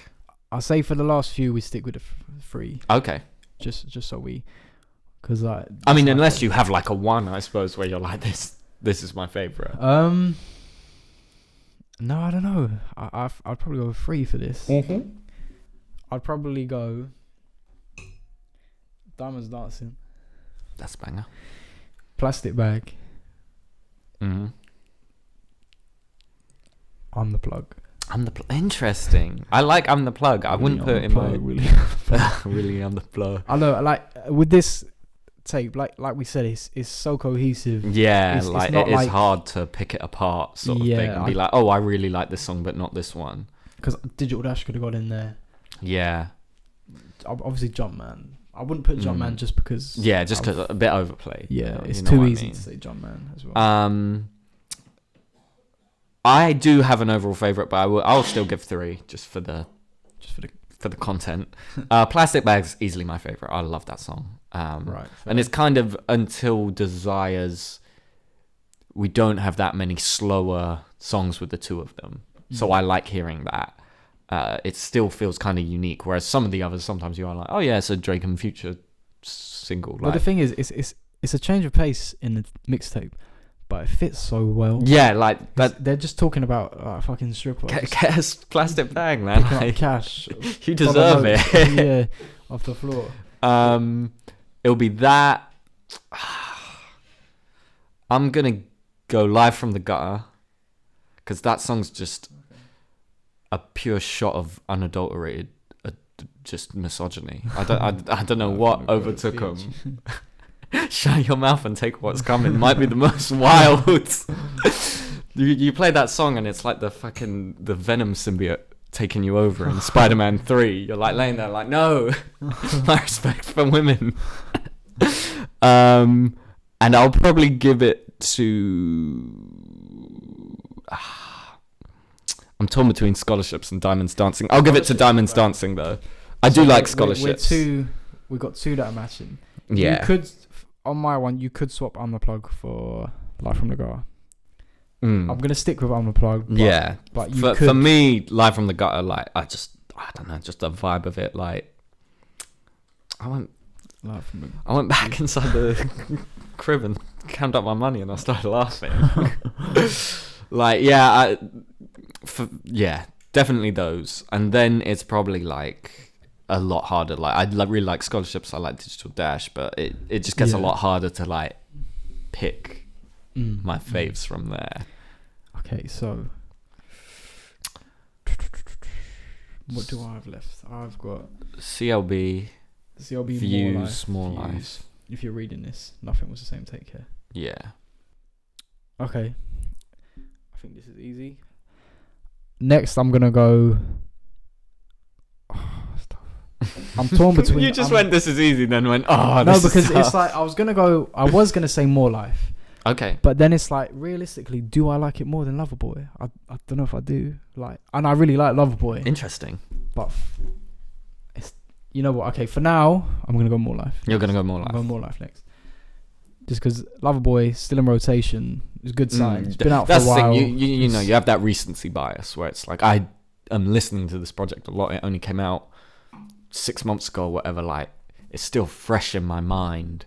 So in that sense, I don't know what's going to stick with me a year later versus... But it's a good, I do know that with every other project. It's a good sign that I've still got it in rotation. Yeah, exactly. So I'm going to go More Life next. Obviously, I've said a lot about More Life already. Yeah. But yeah, for me, great project. Not really any major misses. Few weaker songs. I agree. Glow's a bit weak. But that's like, as we both said, we're at that point in the albums now where they're all like just great projects. Yeah. For me, like 2017, More Life, it was going off. Summer 2017, it was the anthem. Yeah, good. I don't know. I ain't got nothing negative to say about it. Yeah. What are you going with for next? Well, you might as well give your favorite track. You didn't give that. Favorite track? Oh, favorite tracks 3. I'm gonna have to do 3 for this. I was gonna say I couldn't do the 1, so for this favorite 3, I will go. I have to put Do Not Disturb. Yeah. I have to put Do Not Disturb. I'm gonna go one that not a lot of people mentioned. I'll put Since Way Back. Interesting. It's a party Drake collab that no one mentions. Which I think is unfair. Don't get me wrong, it's not like groundbreaking. It's not their best collab or anything. Way. Yeah. But I really like it. It's a longer song. Well, obviously it has that kind of beat switch, Yeah, flow yeah. switch towards the not- end. Like Will. Yeah. You got Drake doing like a slow verse at the end. You know, parties, just vibing. Yeah, I don't know what it is with that song. Like, I enjoy it, but it's never like the Drake party song I'll put on. Like, if it comes on my shuffle, I'm like, yeah, this is cool. But I like that. Like, it is very vibey. I feel like I'm in like a shisha lounge. It's very laid like back. with a drink. Yeah. Whereas like recognizes, you know, energy, over here energy. Come and see even me fair. something like Loyal is very easy to like just put on. Like, you just hear it. You're like, yeah. Whereas this is just straight up like just vibing, chilled, nothing too heavy. You're like, I really like it. Yeah. So Do Not Disturb, Since Way Back, and for the last one, I think I'm gonna have to go with.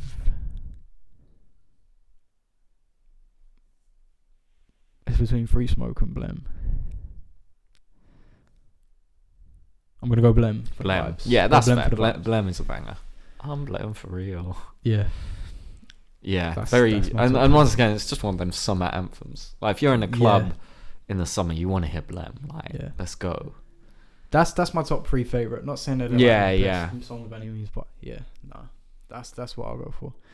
That's fair. I mean, I pretty much agree with you. I wouldn't put the Drake and Party one in my top 3, but I'm not going to argue with Blem at all. I will say that what is the song on there where it has the really bouncy beat, but Drake's like in his feelings in the song, like always cracks me up, where it's like, I cannot tell who is my friend. Beat the rhythm. What? It's such like, every time I hear it, I'm like, oh, what a fun beat. I want to be like out vibing. Yes, and then like you listen to the lyrics and you're like, man. It is a good song though. I like Beat the Rhythm. Yeah, it is. I do enjoy it as well. Put on money once. Just thinking of Blem made me think of that song. Madiba rhythm, sorry. No. Gosh. For me, for my next one, I'll put CLB. That's fair. Like, that's fair. This is, like you said, like, I don't know. This might jump up a spot or two. It might not. It could also go down. Yeah, it could also go down. That's the thing. At the moment, like, I'm not sure. Like, even just saying it, I'm sort of like, wait, do I really not want to bump it up a spot or not? But I'm going to stick by my guns. Like, this is a great album, man. I don't know what... Like, first listen, I wasn't sure. I didn't think it was shit or anything, but the first listen, I was like, ooh, this isn't what I expected. Because with a title like Certified Lover Boy, you're like, okay, it's going to be side B of Scorpion, basically. And this isn't that. Like, this is a very different album to what I expected, but I don't think that's a fair criticism of the album. No. And obviously the rollout was weird because it felt like a surprise drop almost, where we only had like a week's notice.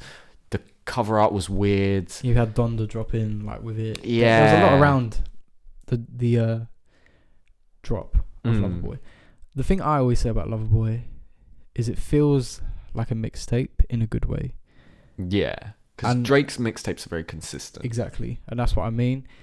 It has nowhere near as many massive, chart topping hits, but that's not a bad thing. I think you get a lot of consistency with the songs, and I don't think there are really. Do you think there are any misses?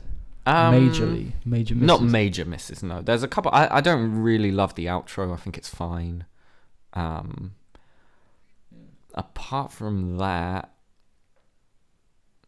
yeah, I wouldn't really say anything, really. As I said, I don't really like Dirk's verse.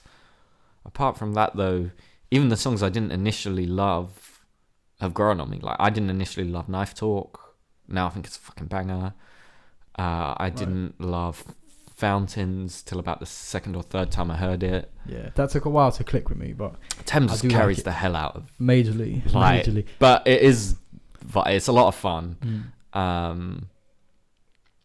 But yeah, I mean, apart from that, I think all of them are fucking bangers. It's got a Cuddy feature. Yeah, and it's such a good feature. I'm so glad that they finally collabed and it was like a great song. Like a great song. Like a standout where you're like, oh, this is a fucking song. You got Way Too Sexy. Yeah, which is like overhated. you know. Is it hated? I thought it was. Yeah. Oh really? Because I feel like everyone loved. Like, I remember so many captions after this album dropped. Way too sexy for this. Whatever, wherever they were. Way. You know. I will say, like, it doesn't need Thug on there. It's not a bad verse. It's his placement. It's the placement of his verse. It's like all the way. Because Future's verse is like so good as well. Yeah. And then you're just like, oh, there's another verse, and it's fine. It's cool. It's just but for the most part, the features on this are great. Lil Baby, it's fucking goes hard on Girls Want Girls. Jay-Z, he does. Oh, he's Jay-Z. Like, come on, he's Jay-Z. 21 Savage. The Travis Scott feature on Fair Trade. As I said, Thames carries the hell out of him. Rick Ross I really like on You Only Live Twice. Wayne is fine, but Ross I really like on that song. And yeah, obviously Kid Cudi, like that, just the chemistry the two of them have on that song. Like I like that it was just, here's a Cudi verse moving on. Yeah, like it's like a song where they're going back and forth, and it's just, it's such an easy listen, the album. Yeah, definitely. If you put it on from start to finish, it goes by so quick. Where every song is just, it doesn't overstay its welcome. Considering it's a long album, it doesn't overstay. I mean, I'm shocked to see right now it's an hour and a half. I can't believe that. But it just flows so well. Yeah, and it's one of the few Drake albums where like I hear a song off it and I just want to listen to the rest. Yeah. I don't normally have that with any Drake album. Even the albums I really love, it's very rare I'll be like, oh yeah, man, let me put on this as well. Whereas this, like, if I play like any song on shuffle, I'll be like, oh, let me queue up a few of the other bangers off here. So it might jump up higher. I don't know. I can't see it dropping lower at the moment, but that's one of those things you never know. But yeah, it is a great album. I don't get the people that said it was a miss. I think that was just, it's a new Drake album. People want to have something to say. Where it didn't have the, people expect with Drake now, the chart topping like bangers, like this song's gonna stay, it's gonna take over the charts for like 6 months. I think a lot of people were expecting a few more songs like that, because when you look at it, there's not really a banger like that. The thing is, I could see TSU catching on, especially in the TikTok age. Like, that's such a bouncy, like the first bit where it's like smooth as state, sing forgive. Because I remember when that leaked, people were like, oh, why is this a leak? Like, this should be this should be like a full song. And I was one of those people. And I really like the switch he added in where it's like, baby blue, you're not a baby, I know. That caught me off guard the first time I heard it. I was like, oh shit, there's more to it. But yeah, I think that song had the potential for that. I guess Drake's just not in the era now where he needs that. Yeah, you know what I mean? Yeah. But I think people were expecting that. Definitely. And when they heard it, they would just, I mean, even me, when I first heard it, I was like, this is kind of like, it's okay. Same. Didn't love it, but it's grown on me a lot. Over time, it keeps still growing on me now. Yeah, that's the thing. To be fair. So and there are songs I absolutely adore on here, like the N Too Deep, Pipe Down. Like, there's so many good songs. TSU, like, and those are all back to back. I swear. Yeah. So, yeah, and even the one with Ty Dolla $ign. Trust me, this ain't about revenge. Like, him and Drake need to do more songs together, because I can only think of like 3 songs they have together properly. They all slap. That's the thing. Like, they just, I don't know what it is with Ty, where he just knows how to like have chemistry with a feature. Whether or not, I don't know how it works, whether he comes to them with a song or they come to him. However it works. No, he's king of features. Absolutely. King of features. Yeah, so what'd your top song or top 3 songs be? I'll give it to those 3. I'll go N Too Deep, Pipe Down, TSU. Sweet. I'll say they're my top 3 probably. There are a lot of close ones. I do really like the one with Jay-Z. I like that. I don't know why Drake cut out the outro, because that song leaked without the Jay-Z verse, and there's like a beat switch at the end where it slows right the way down, and it's like a follow-up to Jaded. Oh really? Yeah, he literally says like, left me jaded, I know.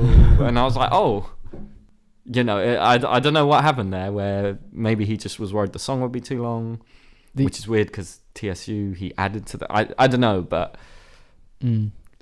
I do really like that. And the only... Race My Mind is a banger. Race My Mind is a banger, yeah. Got the keys. Please. The only thing I would say about Loverboy is the music doesn't really suit the name. As I said, this isn't what I expected the first time I heard it. Yeah, which isn't fair because like a lot of the songs he is talking about like women, Girl sex, love, like, but like that's every Drake album. So yeah, you can't exactly. really say that. What I mean is when he announced it was going to be called Certified Lover Boy, he's doing all the thing with a love heart in his yeah. I was expecting like, you know, Drake in the barbershop like singing with a bow tie. I don't know, something more, you know. Why you got him in the barbershop? It's just, you know, like he's just chilling, man. Like the place where there's least likely to be women. No, but he's you know, he's getting trimmed up, you know. Oh, I see. He's getting fresh. He's coming out with a fresh trim. Yeah. Selfie. You know. I see the vision now. I see the vision. But yeah, I agree. Like, as I said, I was expecting a lot more R&B on this than there is. And whilst there's not a lot of like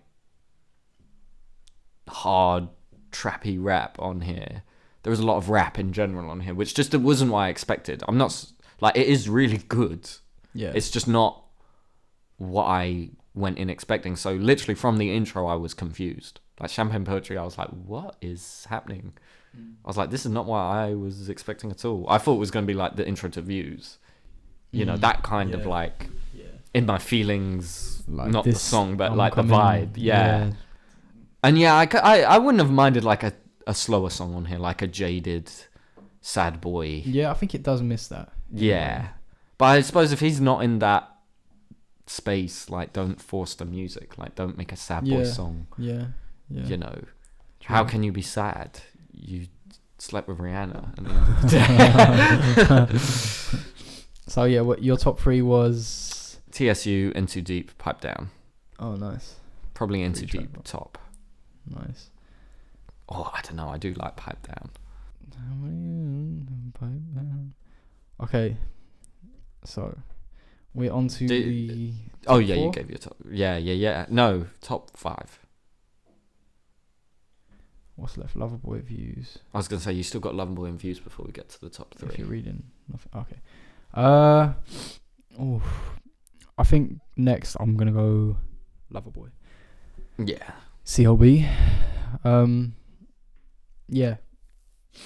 Like we're saying, I think it's a good album. Flows well. Still in rotation. I think I can safely say for now, I don't think I like it more than Views. Just because Views is I don't know, man. Views is a great album. You got a lot on Views. You have the positives from Scorpion, which it just has hits. Yeah. But like the songs that aren't going for that are also great. You have a lot of more laid back songs. You got like Faithful, Redemption. Oh yeah, we'll talk about Views later. But yeah, I don't know. So Loverboy next, I guess. We've already said a lot about Loverboy. Yeah, I think the features are great on Loverboy. Yeah. Like I don't know, Drake, he never really misses with features. He's always very strategic with it. Like, yeah. Honestly, that Dirk one is the first one in ages where I can remember thinking you didn't need this. Because he already had a banger with him. That's what confuses me every time I hear it. And even with Giveon, I like him on that song, but I am like, you didn't need... It's weird to do a feature with 2 people you already have 2 bangers with, and then you put them together and the song isn't a banger. Yeah, I know that. I get what you mean. But it feels like around that time he was collabing with a lot of the same people consistently. Because obviously Little Baby, you had Wants and Needs. Yeah, do you prefer Girls Want Girls to Wants and Needs? No. Oh, I think I like Girls Want Girls, but Wants and Needs, like, that's a banger. Yeah, it is. That still scenes. I just don't like the hook. Really? On I love the hooks. Scenes. I haven't seen it. I don't know. He's got that. I don't know what. Something about it doesn't click. Whereas girls, I see people taking the piss out of the lesbian bar, but I'm like, but it's a silly bar. It's Drake. Like, you know, it's sort of like, you know, we were talking about Ye a couple pods ago, where it was like some bars he puts in there just to like take the piss. Like that's what that is. It's not a serious like, no. what a bar. Drake is very self-aware. Fun. Yeah, like he knows he's being cringy. Yes, exactly. And that's fine. Like whatever. You know what? Yeah. Him with the new hairstyle right now and the lip out. He knows what he's doing. I also think Little Baby's verse is better on Wants and Needs, which is partly why I prefer it. So yeah. Oops. I don't know who that is. You got a lot of phones there. You don't want to know. But yeah, so back to I don't know who that is. Loverboy. Call you later. I'm working. Yeah, I don't know. When it dropped, Loverboy, I wasn't sold. But it switched very quickly for me. I'll be honest. Like it literally took like one extra listen, and I was like, "No, I get it." Yeah, it wasn't. Yeah. It took me a few. It took, and like I said, it's over time. It's been growing. But for me, the way I know is if I like an album is if it's in rotation. If your album has like longevity. Yeah, and we already are quite because it came out like start of September. Yeah. So we're already a ways off it, and like I'm still playing it at the end of the day. Yeah. So it must be doing something right. Yeah. So let me do my top 3 then of Loverboy. So I think I'll go. I'm gonna have to put I Miss You Too. That is because it's a yeah. feature. Gotta give that some love.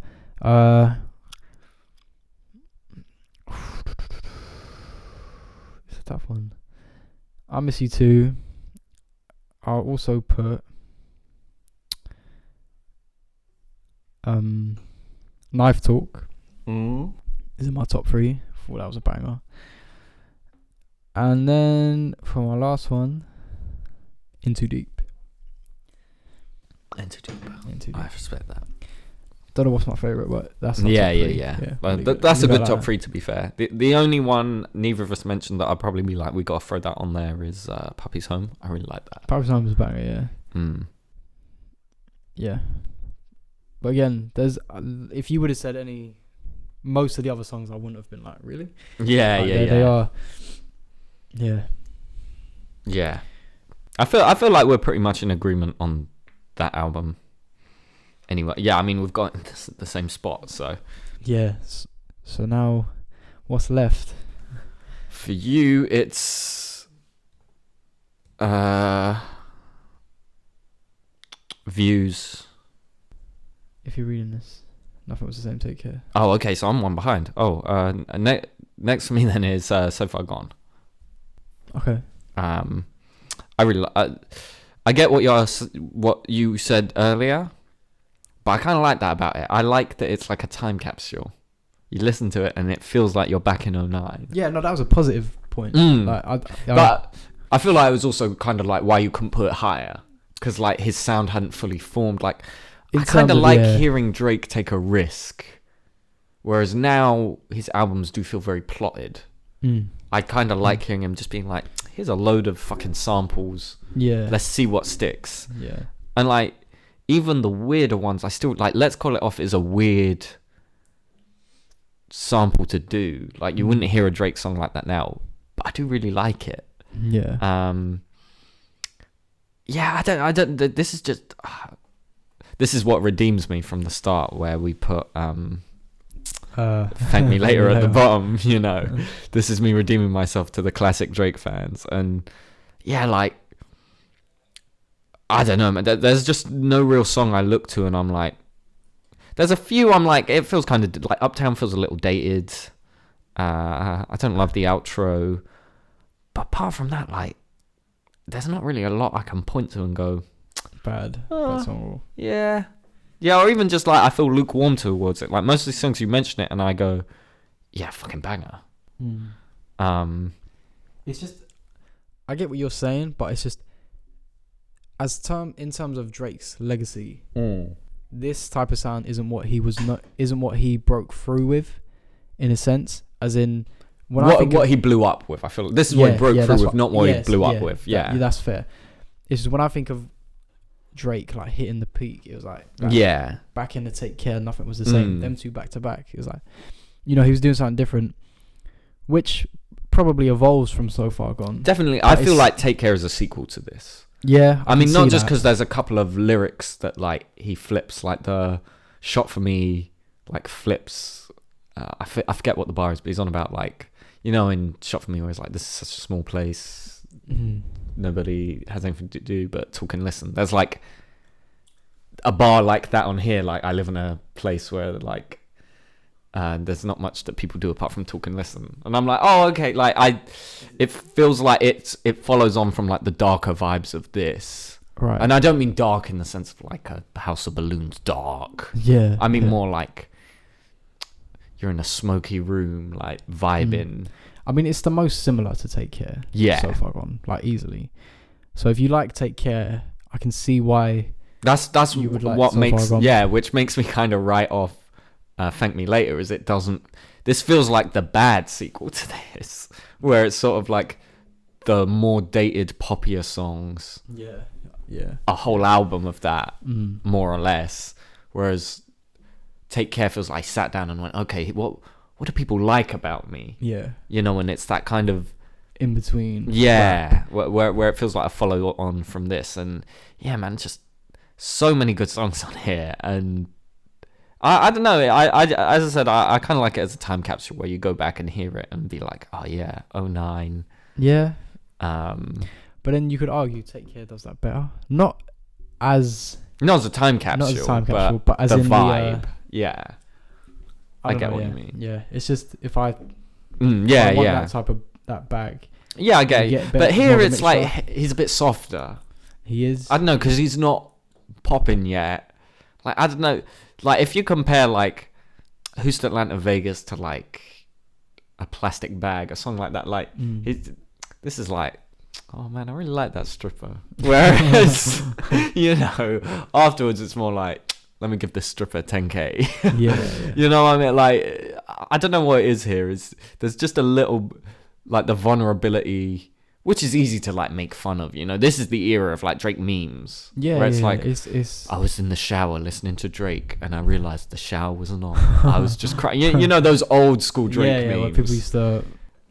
Which is amazing that he got away from that, because he still does get memed, but in a different way. That's what I'm saying. Like, the ability to change what people are memeing about you is impressive. Yeah. When they were that widespread, I saw Drake memes before I heard a single Drake song. I remember someone like made it their like picture on BBM, and I was like, who the fuck is that? And I was like, oh, he must make sad music. But it's because at the time he was in terms of rap, he was the only one doing that type of thing. Yeah. Whereas like it's like R&B, it's elements of R&B. He's talking about how he loves this girl, blah blah blah. Yeah. But he's also trying to rap, and he's talking about like his parents' divorce. And like, oh shit. Yeah. I mean, it's a lot like vulnerable. And yeah, I don't know. Like, when I see people kind of disparage this album, I see it called like 808s is like Sun, and like I get that, but I prefer this to 808s. I mean, it literally has a beat from 808s on it, but. Definitely. I like 808s, but I don't know. As I said, 808s feels dated in a less enjoyable way for me. I disagree. But I in general, I don't think he's a better artist, but I prefer Drake to Kanye as like I just play him more. You know what I mean? Yeah, which is fair. So that's sort of what I have here, but I mean, I don't know. It's quite a popular opinion. Like 808s kind of did break through, so projects like this could exist. Absolutely. And because to me this feels like 808s was experimenting, and this went, okay, what worked? Or it's like, what if we did this with modern rap? Yeah, exactly. 808s is like not rap. Yeah, it's like not a rap project really at all. Yeah. as I said, I get that criticism, but like for me, I don't know. I really enjoy this album or this mixtape. It's gonna have to be a top 3. Briz interlude I love. That's probably my favorite Drake interlude where it's him. Right. Shout out to him and Bria Miles, because A Night Off I really like. Okay. Nice slow one. Come right in. And then it's probably Successful as well. That's fair. I really like just Successful's like makes you feel like I could achieve something. And it's like it's cool to look back on now that he is Drake. Yeah, you know what I mean? Like I just want to be successful. Yeah. And like I like the hook where it's like the money, the hoes, I suppose. Like, yeah. Although honorable mention, I do really like the first 2 songs. I like Lust for Life and Who's Still Landing, and they kind of flow together so well where it ends with like throw your ones up in the air, and then obviously that's the hook of Houston, Atlanta, Vegas. Yeah. And I like the reference to it on CLB. Where Enter Deep, where it switches like we're going Houston, Atlanta, Vegas. I was like, oh. But yeah, so that's why it is there for me. I really like So Far Gone. I think it's a great tape, and it is dated. It would never be like the tape I recommend people to start with nowadays. But if you like Take Care, I would say go back. It's also what I was saying about What a Time to Be Alive earlier, where if you want a break from modern Drake, it does give you that. Well, and also like I think it showed in like you were like a top 3. It's kind of hard to pick, like because they're all very consistent for the most part. Kind of like what we had with What a Time, where it's just like it's a very consistent project. Also, it's the most like it's the closest we've got to an R&B Drake album. Yeah. And I think that you know, I just like hearing that. But yeah, that's why it's there for me. Fair enough. So now I think we both just have views left before we get to the top 3, right? Yeah. So let's do it. Let's talk about views. So I'm guessing we both have views in the same spot. I assume so, unless you're gonna throw it off and I changed my top 3. I've got it at 4. Yeah. Yeah. I've got views at 4. This is an underrated album to this day. Majorly underrated. I don't know what people are talking about when they say this is a weak album, because this is the start of where every Drake album that drops, people are like weak, bad album. Yeah. You know. Yeah, because it's this and Scorpion. Really, yeah. Well, and even Project. Well, you know, More Life was kind of mixed. Yeah. Like you know what I mean. This is where, because everyone agrees. Like, obviously not everyone in the world, but you know what I mean. Generally, if you say like Take Care's a good album, no one's gonna be like, what? You were like Take Care. I thought it was the same. Like people agree. For the most part, you know, whereas this is where it starts to be like people are like, really, you like Views, or you like Drake? Like, you're exactly. Not a real hip hop fan. You like Drake? Yeah, like, yeah. It's Scorpion on steroids. Like I said, you got all the bangers that you could want. There's variety. What he did for the UK sound, he did here with Afrobeats Dance Hall. Put so many artists on. Features slap. You got One Dance Controller, like safe. That and Hotline Bling. Those are all you need. Like those 3 alone Too are Good. Like, yeah, I really like Too Good. And then you got like Feel No Ways is a sleeper. I've never got. I remember when the first time I heard that, I saw so many people being like, I fucking hate this song of its Casio keyboard ass beat. I was like, yeah, but it bangs. It bangs. And then you got a few more chilled out ones. Yeah, like Redemption, Faithful. Yeah, because Redemption is in that like sad boy bag again, and I do really like it. Like especially when he slows it right down at the end, and he's kind of flowing. Yeah, like, yeah. You took the scales when I weigh my arms, like that whole bit. Also, I gave your nickname to someone else is a sick, but like what? What do you mean? Well, that's foul. Yeah. And you're still trying to make me feel bad for you. But yeah, like the one with Division. Like how have we only got one Division and Drake feature? It's a crime, really. It's a crime. And the Pimp C verse like shouldn't work, but it does. I like it. It starts off the starts off the song. And I like how he like has it where it's like I group DMX's. Yeah. And you're like, oh, DMX. The way and I even like Division's extended version. I don't know if you've heard it. I have, yeah. Yeah, I like Keep the Faith. That's a banger. But yeah, I love this album. I don't know. For me, there's like, I don't really like Views the song. Like, it's fine. It's a fine outro. Yeah. For me, Drake outros are either amazing or okay. And this is okay. The intro, I think, is great, though.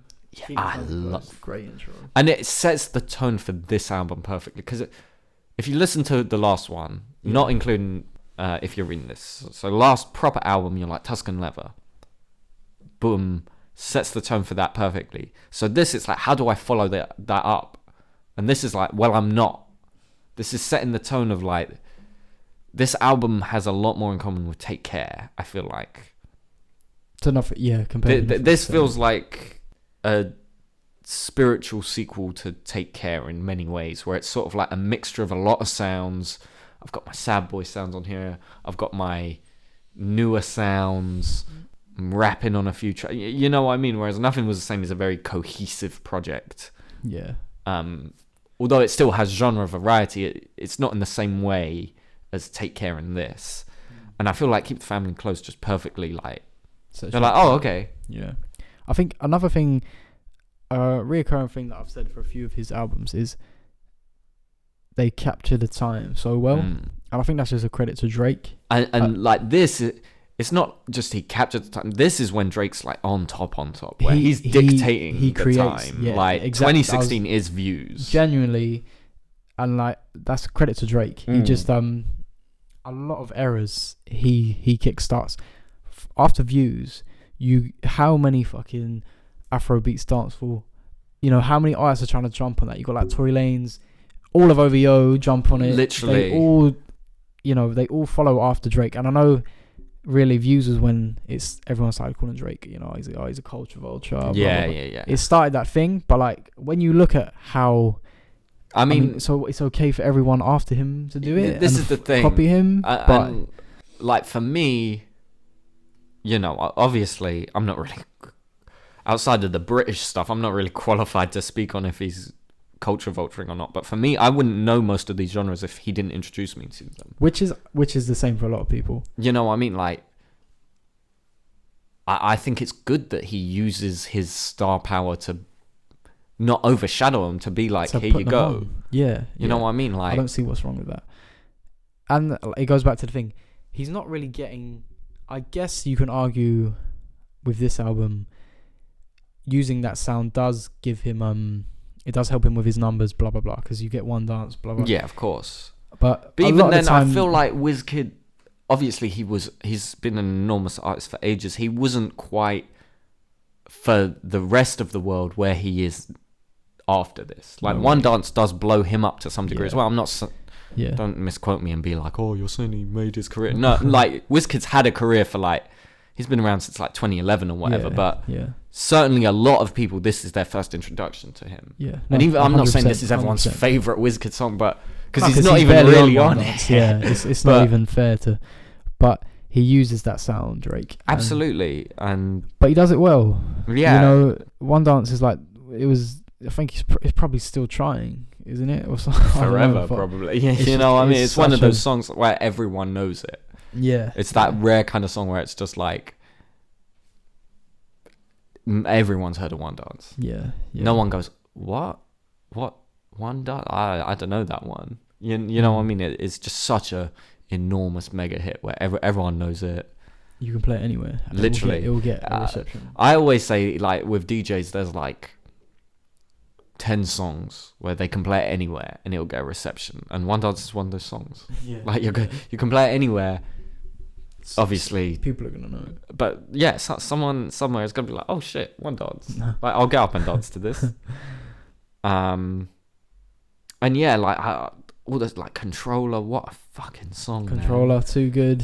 Yeah, like there's so many good singles on here, and even the album cuts, like we were saying, like the one with Division, Fire and Desire, With You.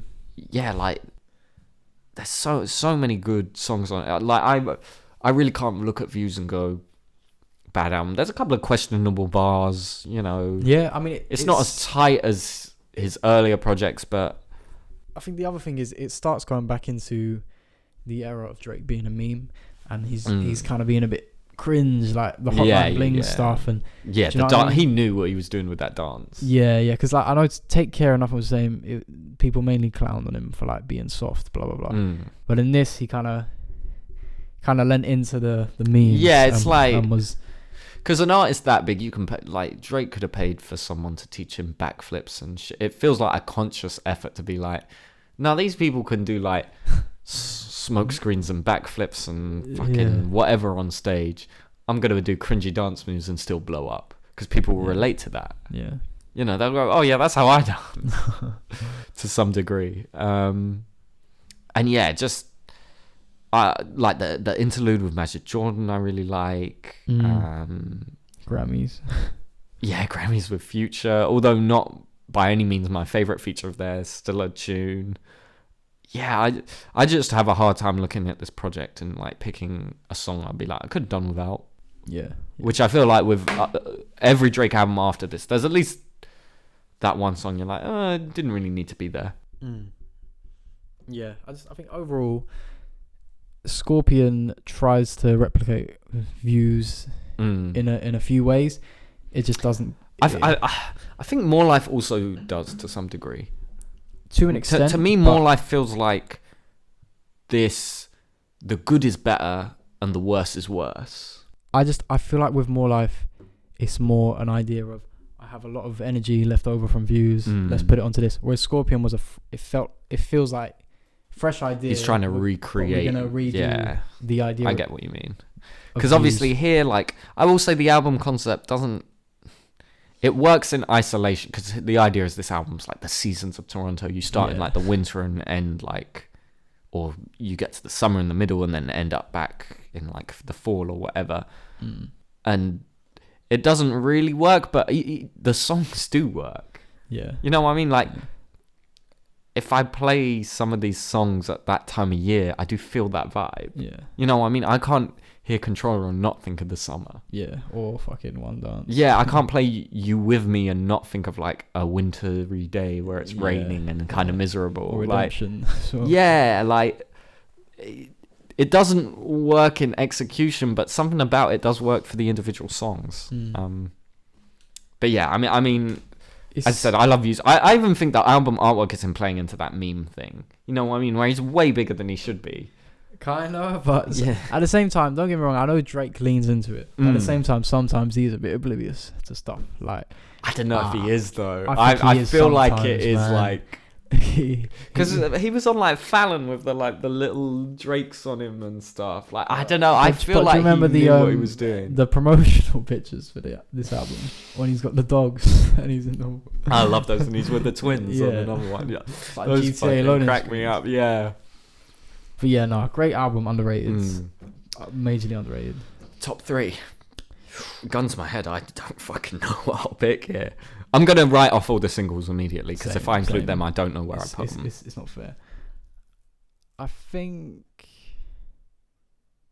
I put Faithful in my top 3. I'll put it in my top 3 as well. I'll agree on that for sure. I'm going to put You With Me. I like how that song feels like an argument. Like I like how it starts out like it's kind of calm, then it ends where it's like cut the check so they can take this flow. Like where he's irritated. Like I like that progression as a song, and the whole thing where it feels like a text message argument. Like even the song title where it's like You With Me, and the way it's like 3 dots, you're thinking of a reaction. So like it feels like he's like arguing with someone over text, and it's just getting progressively Don't worse. It start and worse. with a phone. Yeah. Yeah. I think I'd put You With Me as well. Yeah, I really like that. It's the third song I'm struggling with. Yeah, because there's a lot. I do like Feel No Ways. I like Redemption. Fire and Desire. I like. I'm going to go Feel No Ways. Oh, but Keep the Family Close. Fuck. No, I'm going to stick with Feel No Ways. Gonna wait. Okay, gonna just wait. to switch mine up a bit, Mm. I'll go Fire and Desire. Yeah, Yeah, I'd fine, agree so- with that. Most of, to be fair, like you said with the last album, you could have picked any song, and I'm not really gonna be like, really, because like 9 is a lot of fun. 9, yeah. What else didn't we mention? Still Here. Hype. Yeah, Western Road Flows is a good like Mm. relaxed flowing one. Right. So we're basically in agreement from here on out, I think, So. because it's, if you're reading this next, Yes. Yeah, I'll put it first. you sure? Yeah. And I'm just gonna say, this top 3, you could interchange them, I would say. You could. I wouldn't argue, but like for me, they don't. Apart from the top 2, if you're reading this, I never prefer to the other 2. I enjoy it, but it is third for me, personally. The main one I go back and forth with is Nothing Was the Same and Take Care as 1 and 2. Yeah, same. But when I look at If You're Reading This, It's Too Late, I would put it on level with them. It's still third, but again, like this I know, we're beyond great projects now. These top 3 are like amazing, like all time great. Like, and I know I've said it about 10 like out of fucking 10. every last few fucking albums. 2015, this was just like the sound, like fucking energy, legend, know yourself. Like it was there. Yeah, and like Drake was the vibe. Like everyone was on this. And the features are quite sparse as well. This isn't like, it reminds you of the sound because like Views has a lot of features. No, So you're like, whereas this is like, it's just Drake. Like this was like yeah, prime Drake. like okay, it has Party on, but it's like, it's not like he grabbed Party because Party was like the biggest artist in the world and he needed a song with him. It's like Party was in OVO and they do a song together. And it's like like preach, but and like the Wayne one, this is past the point of Wayne being like the biggest rapper in the world now. This is just like them doing a song together. Yeah, Travis hadn't blown up yet, yeah. like, and that's it, right? I don't think there's any other features. So yeah, like it's Drake's on such the energy on this mixtape. For rap, come off, I think was this is Drake's best album. I agree. Like just straight rap, I like agree. bars, like I just don't think anything compares. Like yeah, I agree. There's so much like, and like I said, I think he knows that because he's come off Take Care, Nothing Was the Same. Like he's blown up now. And I'll admit, I didn't like this the first time I heard it because I heard this after Nothing Was the Same, and I was like, what the hell is this? I thought like, because I'd heard Views, I think. So I was sort of like, okay, I know what a Drake project sounds like. Then this started, and I was like, what? I was not. It took a while for it to grow on me, and it's grown on me a lot. Like, yeah. No, it's just. I think this is Drake in his prime. Absolutely. Like, I don't know. You can't really say much. That's like, there's the only thing that holds this album back for me is when you look into it. This was him beefing the label, and clearly they've settled that since then, because a lot of the projects sound like him. Like Now and Forever, I'm leaving, I'm gone. That's clear. Like, verse 1 is about him leaving home. Verse 2, you're like, oh, he's leaving. Even the title, if you're reading this, it's like, this is him dropping this project to get out of a deal. Yeah, but the thing is, after this, we know he's still obviously, I know. No one knows Drake still, but he's not gone independent. Whereas this feels like it was like, even the artwork being so simplistic, and this was a meme as well. When we're talking about Drake being a meme, let's not forget this. If you're reading this and then you fill in the blank afterwards, that was a meme. Yeah. Like everyone was doing that, and just the writing, like something about it just work. But it's not just that, like it's got the 6 praying hands. I don't know what it is. This also feels like Drake as we know him today beginning, because the previous albums you don't get the 6. Yeah, this feels like Drake has finally completed his character arc and is like, I'm Drake now, like I am the biggest artist in the world, and like everyone knows me and like the memes. It feels like that. Which is like, what a good album, like, or mixtape. No, it's great, man. Like this, I don't think this has. This don't have a miss for me. Even There's one no I misses. don't really like. That I don't have that on here at all. There are no misses. It's just it flows so well. Yeah. I don't know. It's just And the singles like Energy. Legend, perfect opener. Absolutely. 6 p.m. in New York. I don't know, man. Jungle is one of Drake's best R&B songs, and it's not even On on a an rap R&B album. project. Yeah, like Yeah. Wednesday Night Interlude is one of Party's best songs, and it's not on a Party album. Yeah, you got Star 67. So mad. And this, I love the whole, like, this album is so much about like the past and now. It's like Drake, like, okay, my last 2 albums made me like a household name. Now, like, what am I? But it's also not like the introspective style of rap like we were talking about on More Life with like Do Not Disturb and that. This is like, it's got that trap infused, like you said, there's an energy to it where it's just like. Well, it's weird because it's like, I feel like early 2010s, a lot of artists were trying to find their sound in music, and this is like Drake's point of doing that.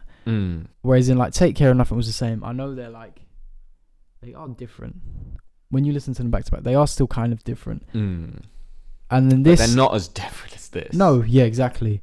And this, if you compare those 2 albums to modern Drake, you're like, wow, it's night and day. Like, fuck me, like it's not just the quality, but just everything. Whereas this is kind of the vibe. He's almost. found modern hip hop. It's kind of, you know what I mean? 2015 onwards, it's kind of he kind of creates it here to some degree, or not creates it because I'm not going to pretend he originated, but you know what? He cements it, if you like. Yeah. He goes, you can do that sound and be the biggest artist in the world.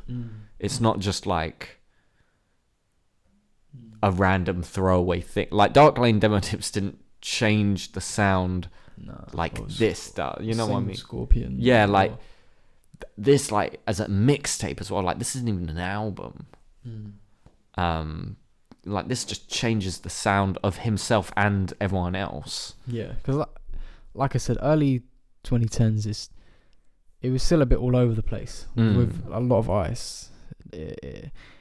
Whereas after this point, I feel like a lot of people were chasing the same sound. Yeah. But yeah, no, I've got nothing bad to say. Honestly, like this has one of the best party features with Preach. I love Preach. Top 3 is going to be hard with this one. I think I have an idea. Also, Company is the best Travis Scott feature. I love that song. The beat switch is fucking. It is a banger. One time in your life, just have your headphones in and turn your Spotify up to full volume and just play the beat switch. Like, it's like some fucking Dracula. Yeah, I feel like I'm about to if Dracula's drinking lean. Honestly, like, it's evil. I don't know how else to describe it. I feel like a villain when it plays. Right now. It's just what a great song. And like, I will say, you know, it did take it from Party. I do like Party's version a lot. Yeah, it's different. It doesn't have Travis Scott on there. It's a lot more vibey. And obviously, this is the era where we get into the ghostwriting and that. Yeah, true. You know, there is a version of Legend that exists that has Party on it, or that is a Party song. 647, it was more like lyrics he took. But obviously, you know, Quentin Miller on that. But yeah. Whatever, man. At the end of the day, those songs. Who was it? I think this was years ago. I think when I listened to Joe Budden's podcast, he made this argument that, like, I agree with, is that at the end of the day, like, even if he didn't write these songs, it's his execution that makes them hits. Yeah. Because even if you listen to Party's version of Legend, it wouldn't have been a hit. No. Like, you know what I mean? Like, if you listen to the Quentin Miller version of, I can't remember which one. Is it No Telling or something? I can't remember which one it is off here. Like, okay, he wrote it, but there's something missing, and it's not just that Drake is a big artist and everyone's going to listen to his stuff. I don't know what it is here, but there's just something Drake can add. It's like because the thing with the ghostwriting argument is Kanye's been doing it for years. Yeah, exactly. And at the end of the day, if it wasn't him on the song, would it slap like it does? Yeah, exactly. So like, I understand the argument of ghostwriting in hip hop. Like, yeah, I get it. Like, you shouldn't really have someone write your bars, but yeah, you should always credit people. Yeah, especially, but in certain scenarios, like, come on. Like, as I said, I'm not going to argue Drake was nothing without these people. Yeah, because he already was. Yeah. You know what I mean? But it's one of those things, isn't it? Like, it will always be there with Drake. Yeah, like, that'll be one of the arguments. And as you said, like, other artists get away with it for some reason. Kanye especially. Yeah. Top three. I'm gonna go Jungle. Like that, as I said, that is an all-time great, like R&B Drake song, and it's on this project. Like every time I hear it, I'm like, what? Oh, there's so many great songs. I don't know if I can do three.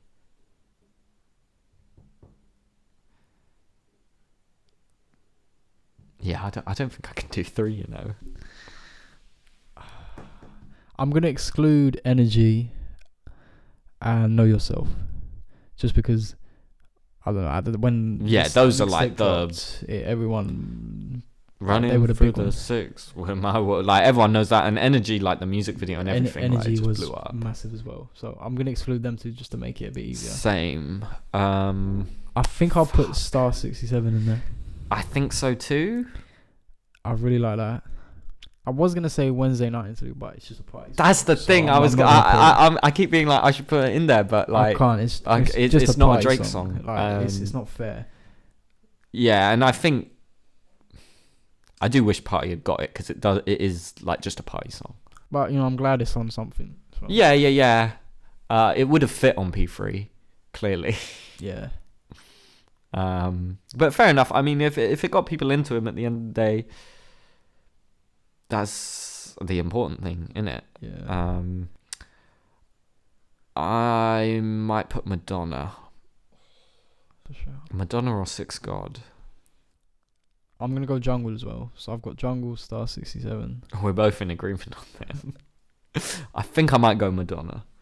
I really like Madonna. It's almost like an interlude. I don't know. It's just vibey. Like it is. It's a bit slower as well. Yeah, it breaks up the flow and it gets you ready for like the later song. Because obviously, I'm not saying like it leads into them because the next song's Six God, which is one of the most upbeat songs. But it just, if the first time listening, you're like, oh, okay, this isn't just like upbeat, energetic. Right? It gets you ready for the other songs are going to be slower. Yeah.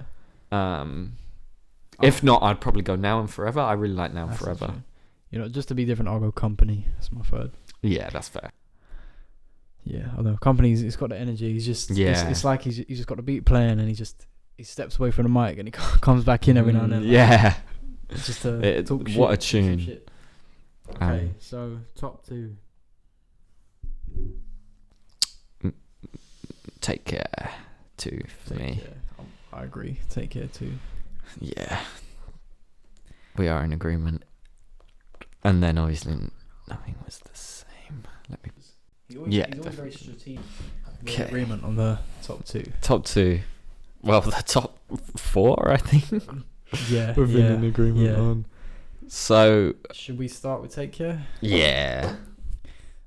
So for both of these albums, a lot of the points stand, but if anyone listens to these two albums and say they aren't goated, they're liars. Honestly. Because especially with Take Care, it changed a lot. In hip hop, it was the start of something. Just I remember being young when these two albums came out. They were everywhere. It was especially when I was in school. This was all everyone used to listen to. I didn't even hear Drake for ages, but I just knew like him from these albums. It's just this is all everyone would be on about, like Drake. Like who's listening to Drake? It's everyone will be listening to Drake. You'd be hearing them playing it off their phones, like their statuses. Everything. Yeah, was always Drake quotes. I'd always the amount of Take Care quotes. I thought, damn, she's really going through it. Yeah, for real. Who upset her, man? Oh, the girls loved it. What was that? What is the song?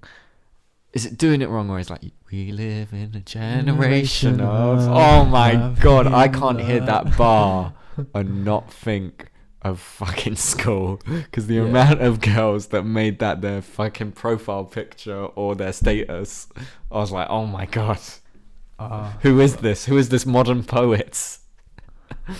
Champagne Papi. But also, I don't know, it broke so much ground.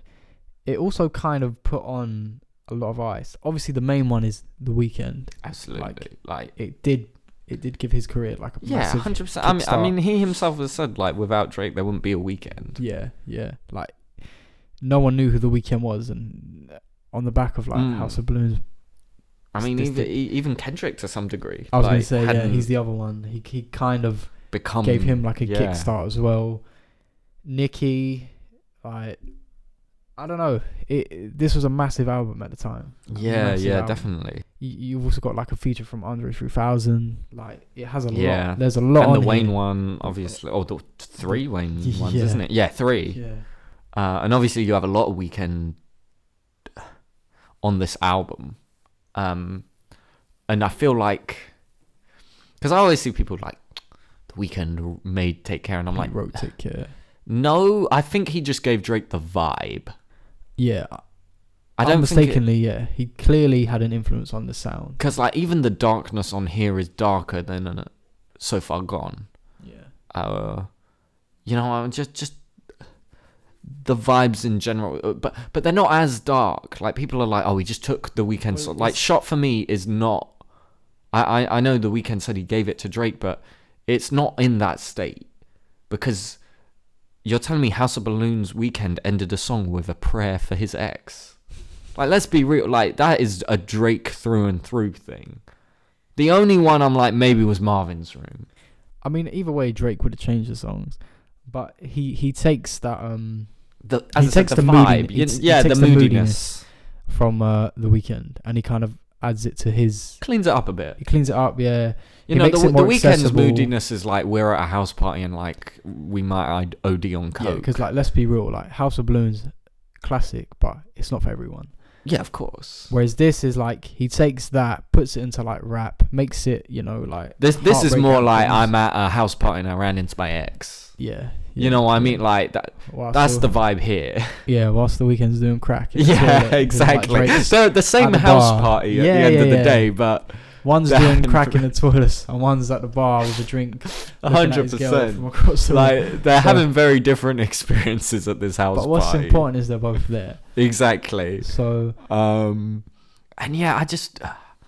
what an album. Like, this for ages has been my favourite. I've always said Nothing Was the Same is a better album, just because it's so much more cohesive. But this was always my favourite for a long time, just because I like it's the perfect mix of like sad, but not like wallowing in it. No, in a way, some artists you feel like, oh man, just get up. Yeah, because you've also it's not all sad. Yeah, there are like Lord Knows is a upbeat one. You know, even Make Me Proud. Is upbeat. I mean, even the one with The Weeknd officially, like, because obviously he's on a lot of songs, but Crew Love is way more upbeat than you would expect a Drake Weeknd song to be. It's not just pure sad, like. But no, I don't know. It's just, and the other thing is, I mean, you can say the same for both of these albums, but when someone says Drake, like old school Drake, like this is what you think of. I mean, this is probably even more so than the other one, maybe. Like, I don't know, like Take Care is iconic to Drake. Like Marvin's Room, the fact.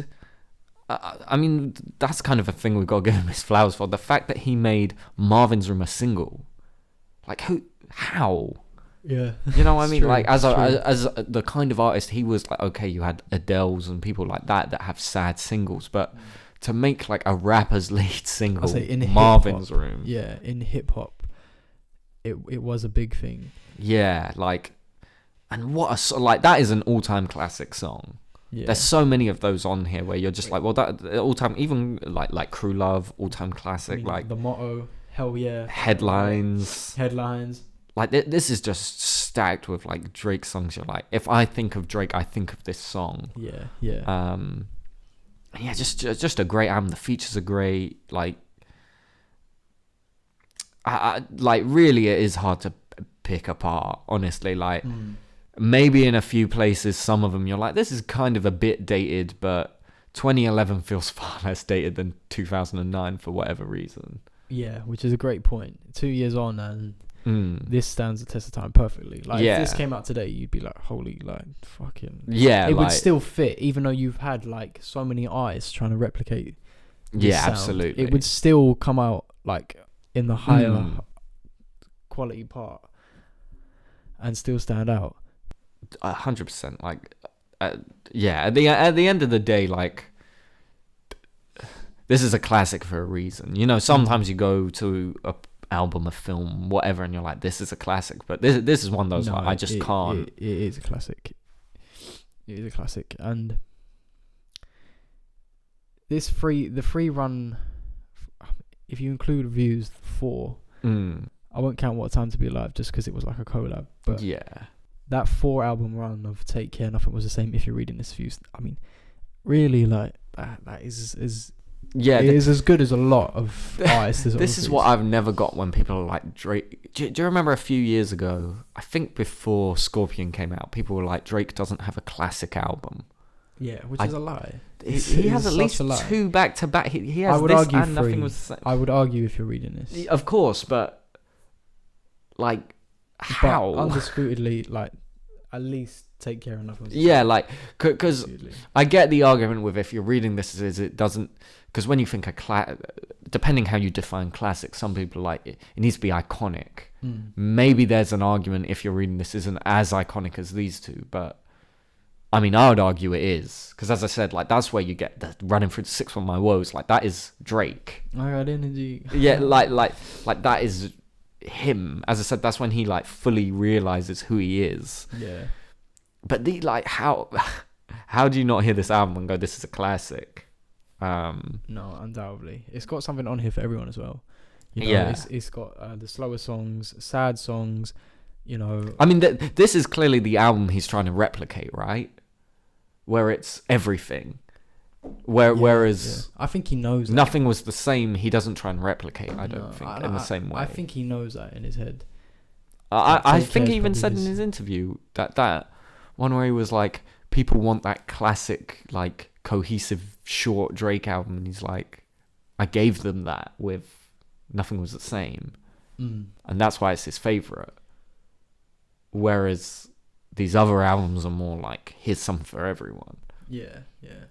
Which they don't do it as well as Take Care. That's the thing. Like Take Care feels natural. Yeah, this doesn't feel like he sat down and was like, all right, the streams for this genre are up here, so let me get this artist. It wasn't like that. It happened. It isn't as cohesive as Nothing Was the Same, but it just feels natural. This feels like he sat in a room with his producers, his collaborators, whether it be Weeknd or whoever, and like really fleshed out like, I want an album that sounds like this, and they all went. You know, the producers went and got they made some beats for that vibe. Yeah. You know, he went with Weeknd and went, oh, I really like that vibe. Can I have that song? You know, it feels like they really came together and made something where it was a concept more than just, all right, I need an Afrobeat song. I need a rap song. Like for the purists, I need a rap pop song. I need a straight pop song. You know, this doesn't feel like that. No. This feels like it was just like, here's the vibe. Let's see what we make. And I think that's why this holds up more than other albums. No, definitely, I agree. So, top 3? Take it. I'm not sure. I'm really not sure. I'm gonna put Marvin's Room. I like that. That is this album to me. Like even the artwork makes me think of Marvin's Room. It is Marvin's Room is like, It's probably the most iconic one. That's what, like, I just can't do a top 3 and not consider it, which maybe is unfair because when we did views, we disqualified like the singles, like One Dance, and that's the same thing. It's but different though. I don't know why, but it's just different. I know, yeah. Even though Marvin's Room was a single, it feels like he just wanted to release that song rather than like, it didn't, like, I need this to be a single. It didn't slap, like, it wasn't like number 1 Marvin's Room. Yeah, no. So I'll put Marvin's Room as well. Yeah. I think I have to put Crew Love, just because like, it's like iconic as well. Yeah. This is a tough one. I don't know. I really like Practice as the thing. I do, but it doesn't, for me, it's... I don't know. That's closer to a Weeknd song. What, Practice? Because Shot for Me and Practice came from Weeknd, we know. And Shot for Me feels like a Drake song. Whereas Practice, I could like... I know I earlier said Drake doesn't get in his freaky bag often, but I don't know what it is, Taste in Sweat, like that's bold for him. I can just imagine Weeknd's voice singing Shot for Me though, and it sounds like it would fit so well. Yeah, it's kind of the same old song. It's like, it has a similar vibe. Like, yeah, but it's just like it's so... Drake makes it sound like a good thing, even though it isn't. Like, what? You turn this girl to take a shot because like she's so depressed she's not with you, but I think that's just the way Drake sings. Yeah, like, exactly. If it was Weeknd, it would be moody. I feel like, but I mean, as I said, like ending it with a prayer makes it a lot more uplifting than, whereas Weeknd would end it with like, then she OD'd that night. I think Shot for Me would be my third. It is a banger. I don't know. I'm gonna stick with that. See, this is so difficult to look at because there's ones I'm like, we haven't even mentioned, like Cameras, Good Ones Go. Yeah. Doing it wrong. Real Her. Doing a good thing. I might have to put Real Her as my number 2. That is a banger. Wayne and Andre versus as well. The Ride has to be my top 3. That's my favourite Drake outro. I think. I really like The Ride. Like, you got Weeknd harmonizing in the back. Like, something about it just... I don't know what it is. Like, this is really difficult, though. Like, I could swap most... The only one I'm like, it would have to be there is Marvin's Room. I couldn't do a top 3 off Take Care and not include Marvin's Room without being like, I'm not going to include the singles or something. You know, like, that has to be there sort of thing. Whereas the other two, like, I could switch in most of these songs and wouldn't really argue too much. Yeah. The only one I don't really like is the Birdman one. Even Drake's verse on it, I don't really love. Like, We'll Be Fine is fine. Yeah, it's just fine. And that's what I'm talking about when I say it's kind of dated. You know, like, you wouldn't have a Birdman feature now. No. Which is funny because the next album has a Birdman feature, but it's not in the same way. Yeah. It's so brief. Also love the opener of Take Care, Over My Dead Body. I see, I don't know what it is. It's never really clicked with me. Really? Maybe because I really like Club Paradise, which dropped before this album. And I feel like that's a great opener to this album. I don't know, it's got like that weird nostalgic sound. Yeah. It's like... Yeah, I get what you mean. It's like it's a shorter, sweeter opener. Compared to like some of his other ones. Which, compared to the next one we're going to talk about, especially. I don't know, or headlines. Maybe I'll throw headlines in there. I don't know. I'll stick with my top 3 as Marvin's Room, The Ride. I'll make it Crew Love as well. I can't argue with Crew Love. Once again, that's just one of them ones you think of that album. Yeah. And also, Hate Sleeping Alone, put it on Spotify. 'Cause that's a fucking banger. Spotify, I don't agree. Spotify. They're like, no, never. So now we get on to Drake's best album. Yeah. Nothing was the same. No arguments. Deluxe. It's his best album. Like, this is an insane album. Like, I get the argument with Take Care that it's not a classic because it is dated in like 2 songs. And the argument, a classic should have no songs that are dated. Well, then here you go. But literally, album. Like, even the deluxe songs slap. No, they add so much. Like, I can't picture the album without them. Yeah, like, what is it? Come Through, All Me. Come Through, All Me, The Motion. All 3 of them, like, bangers. Like, literally, there is no song on here that is even like, oh, it's alright. No, they are all top tier. I think it's the... think I'd say it's best outro. Intro, sorry. Intro. Yeah, Tuscan Leather is like. I mean, and then insanity. You could, if I know technically, Pound Cake would be the outro because it's not on. Yeah. I mean, I consider it the outro. Although, have you? Do you know about like the original order of this album? Where like. Where it was flipped. Yeah. Yeah. And I think it works. That's how good this album is. You could play it backwards and it works. Like in the flow. It's just weird because on Pound Cake you have that little bit where it's like, we hope you enjoyed listening to this album just as much as we enjoy making it. No, but doesn't he say, we hope you enjoy? He's saying like... Because we've had a ball. And they go, because we had a ball. I feel like... It work either way. That's the thing. And like, obviously in Tuscan Leather he says this is just the intro, but... Then he's also saying, I feel like Guy Pearce in Memento. But like stuff like 305 to My City, where it's like, we brought it right back just so you can relive it. Like you've listened to, I feel like it's designed, you listen to it the right way. And then you flip it and listen to it back. Kendrick Lamar tried it with Damn. That Start with G. But it works so well. Like, the flow of like Furthest Thing into Tuscan Leather where it goes, this is the shit I want to go out to, and then Tuscan Leather picks it up where it's like this upbeat, like it does work. It you works. Can listen to it either way. Like honestly, as I said, I feel like the way you're meant to listen to it is you listen to it one way up to Pound Cake Paris Morton, then you flip it back, and then add on the extras at the end. You know what I mean? Like it sort of loops. And like another Christopher Nolan movie, Tenet, ahead of his time. You know what? It's just it has the high quality rap that you get in. If you're reading This Is Too Late, and it also has the more laid back, chilled vibe of Take Care, 100% mixed in, and I just think it's honestly like there aren't no misses.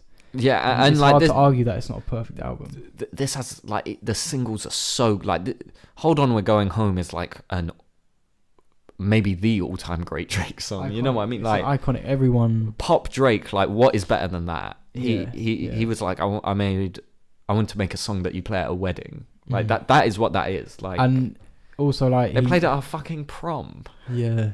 You know like that song is iconic. Like. Just it is Drake, sort of what we were saying with Marvin's Room with the last out. Like it just is iconic at the end of the day. And then also with this album, what he did for Weeknd, he does for Party. Like the features, there's no misses. Like Janae on From Time, obviously Sanford Too Much, Jay-Z, like Pound Cake also. An all-time that's great. Like top 5 like iconic Drake songs. Yeah, like, everyone knows like Pound the Cake, beat the sample with the fucking Ellie Goulding sample. Like I mean, like literally looking at it, it is like what. There is no song I'm even like. Yeah, it's alright.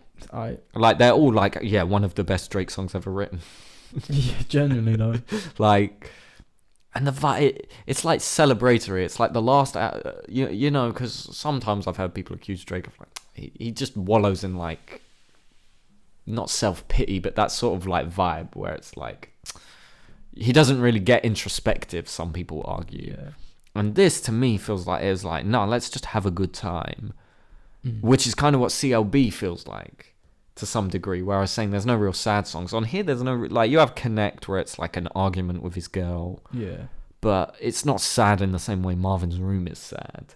No, this feels like it was just like this feels more like a Miami sound. You know what I mean? Like you're out, it's vibing. Like even the album cover, like you know, it's like this P1 have that vibe. He's just vibing like and obviously the like the artwork looking forward for his life, looking back at his life, like when you put the deluxe and the normal together, which ties into like that, like that album being flipped, and the Biggie reference, like, it's just, and obviously he interpolates Biggie on, is it Worst Behavior? What's the bar? Who else doing rap? None of that pop. That bit. That's. But or is that start from the bottom? No, it's worse. No, worse behavior. Yeah, worse behavior. But and as far as like even the album cover, when I think of Drake album covers, this is iconic. Yeah, it's this or Take Care easily. It's just like the bright blue, all the colors. It just. Well, pops, and this gets like referenced so many times. I swear, I'm pretty sure she announced her album, and it's like a side-on view of her, and like there's a blue background, and I was like, there is no way that is not a Take Care reference. But yeah, like everything about it is like, it's just iconic at the end of the day. Like I don't really know what else to I want to just quickly like you see. Oh yeah, I see it. I was like, there is no way that is not a fucking Nothing Was the Same reference.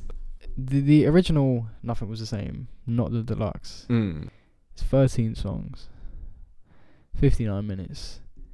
I don't know, like, what do you think about like the argument? Maybe a shorter album would be good for Drake now if he were to drop a short album. Do you think the quality would be better? I mean, it really depends. You know what I mean? Like if you go in with a idea, like a concept, your album's always going to be better. Whereas I think a lot of Drake albums don't have concepts. It's just here's an album. Yeah, definitely. You know, it's where I've kind of said he's the opposite to modern Weeknd, where After Hours and Dawn FM are like, here's a concept. Yeah, and we'll work off the concept. You know, Drake's album's more comparable to Starboy, where it's like, here's a bunch of songs. It's like a capsule. It's like a time capsule of like, here's the sounds I'm going for, which are like relevant now. Yeah.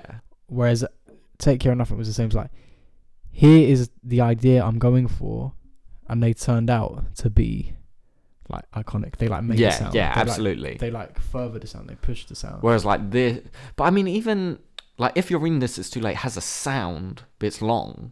You know, that's what I'm saying. I think at the end of the day, what makes a stronger album is just if he has a concept, even if it's vague. Like as I said, I think Take Care is very vague. It's not a concept album. It's just like he had a vibe.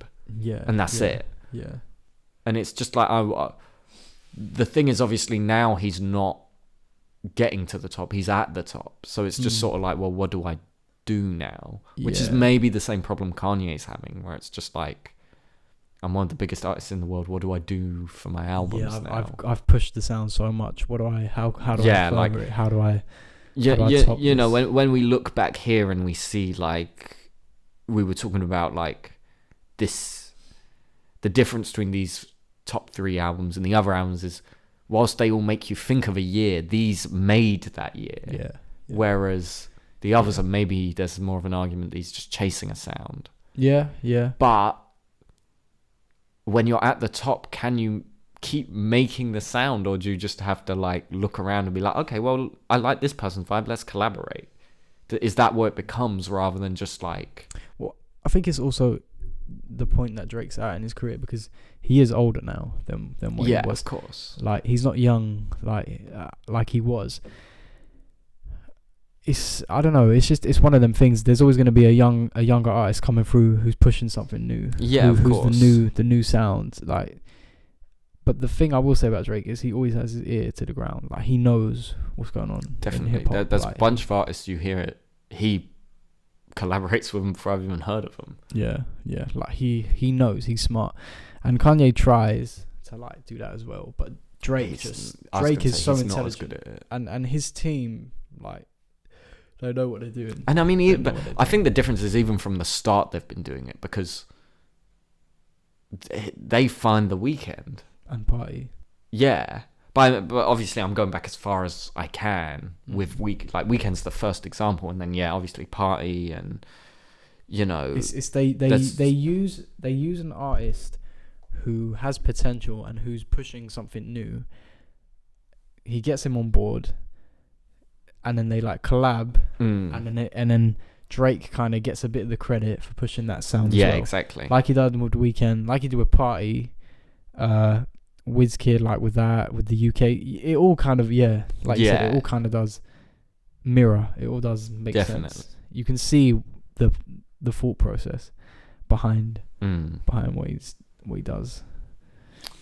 So I suppose I feel we've got to disqualify some top threes for this album. We've got to do Tuscan Leather, Hold On We're Going Home, and Pound Cake. Fair enough. Because otherwise, like, that'll just be the top three, right? Fair Maybe enough. One will swap, but fair enough. I just feel like that's the bait. Like, and start from the bottom.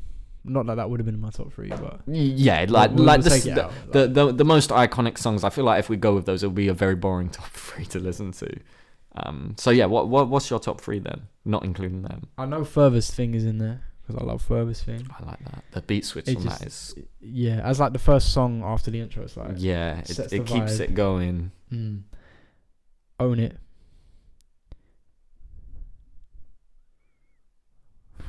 And this the last one is tough.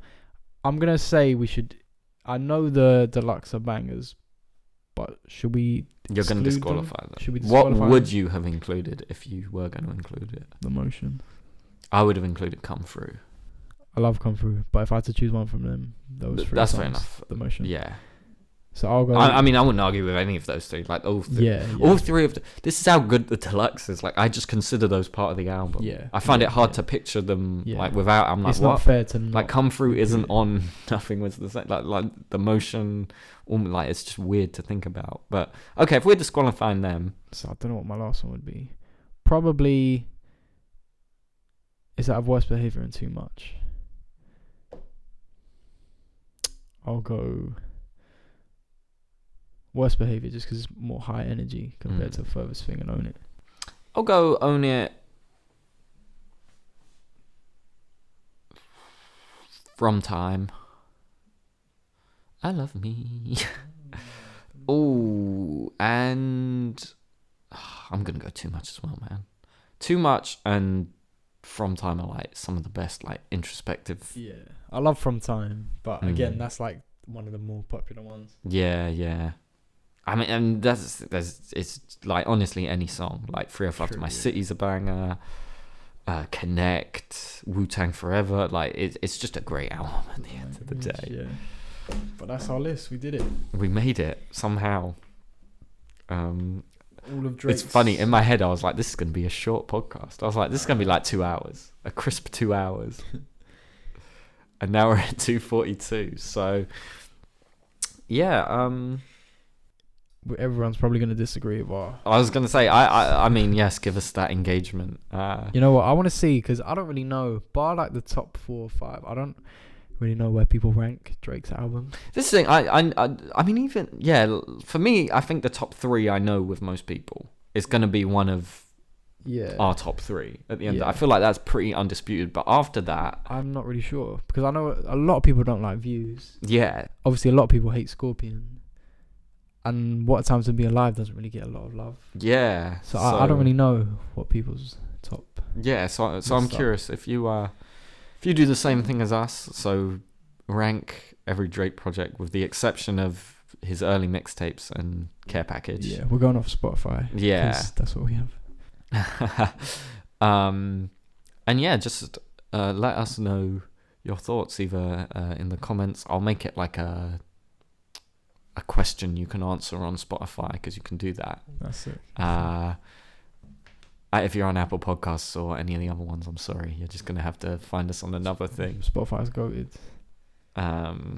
And yeah, just let us know your ranking, if you agree with ours, if you disagree, and I'm curious people's favorite songs on these projects as well, because you know the singles, but I always find it interesting to hear people's album cuts where they're like, oh no, this one is slept on. Yeah, because it's easy to pick the popular ones. Yeah, of course, which is why I feel we kind of try to avoid that as best as possible.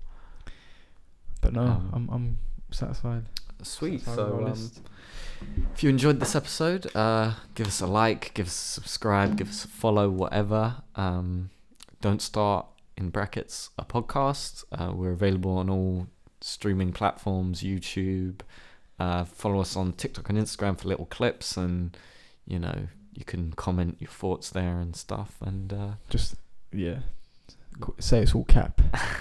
that our list is trash. Be And like, don't agree you with guys anything. are fucking idiots. You like Drake. Fake Drake fans. You lot talked about Drake for 3 hours. Fucking hell. So, Yeah, because we really, I feel like we'd been dangerously slipping into becoming the Kanye podcast. So I was like, let's be something niche. let's and go for a the Drake opposite. Yeah, podcast. not that, he's a small eyes. Yeah, really shine some light on Drake. him. But yes, thank you for listening, and we'll catch you next episode. Peace.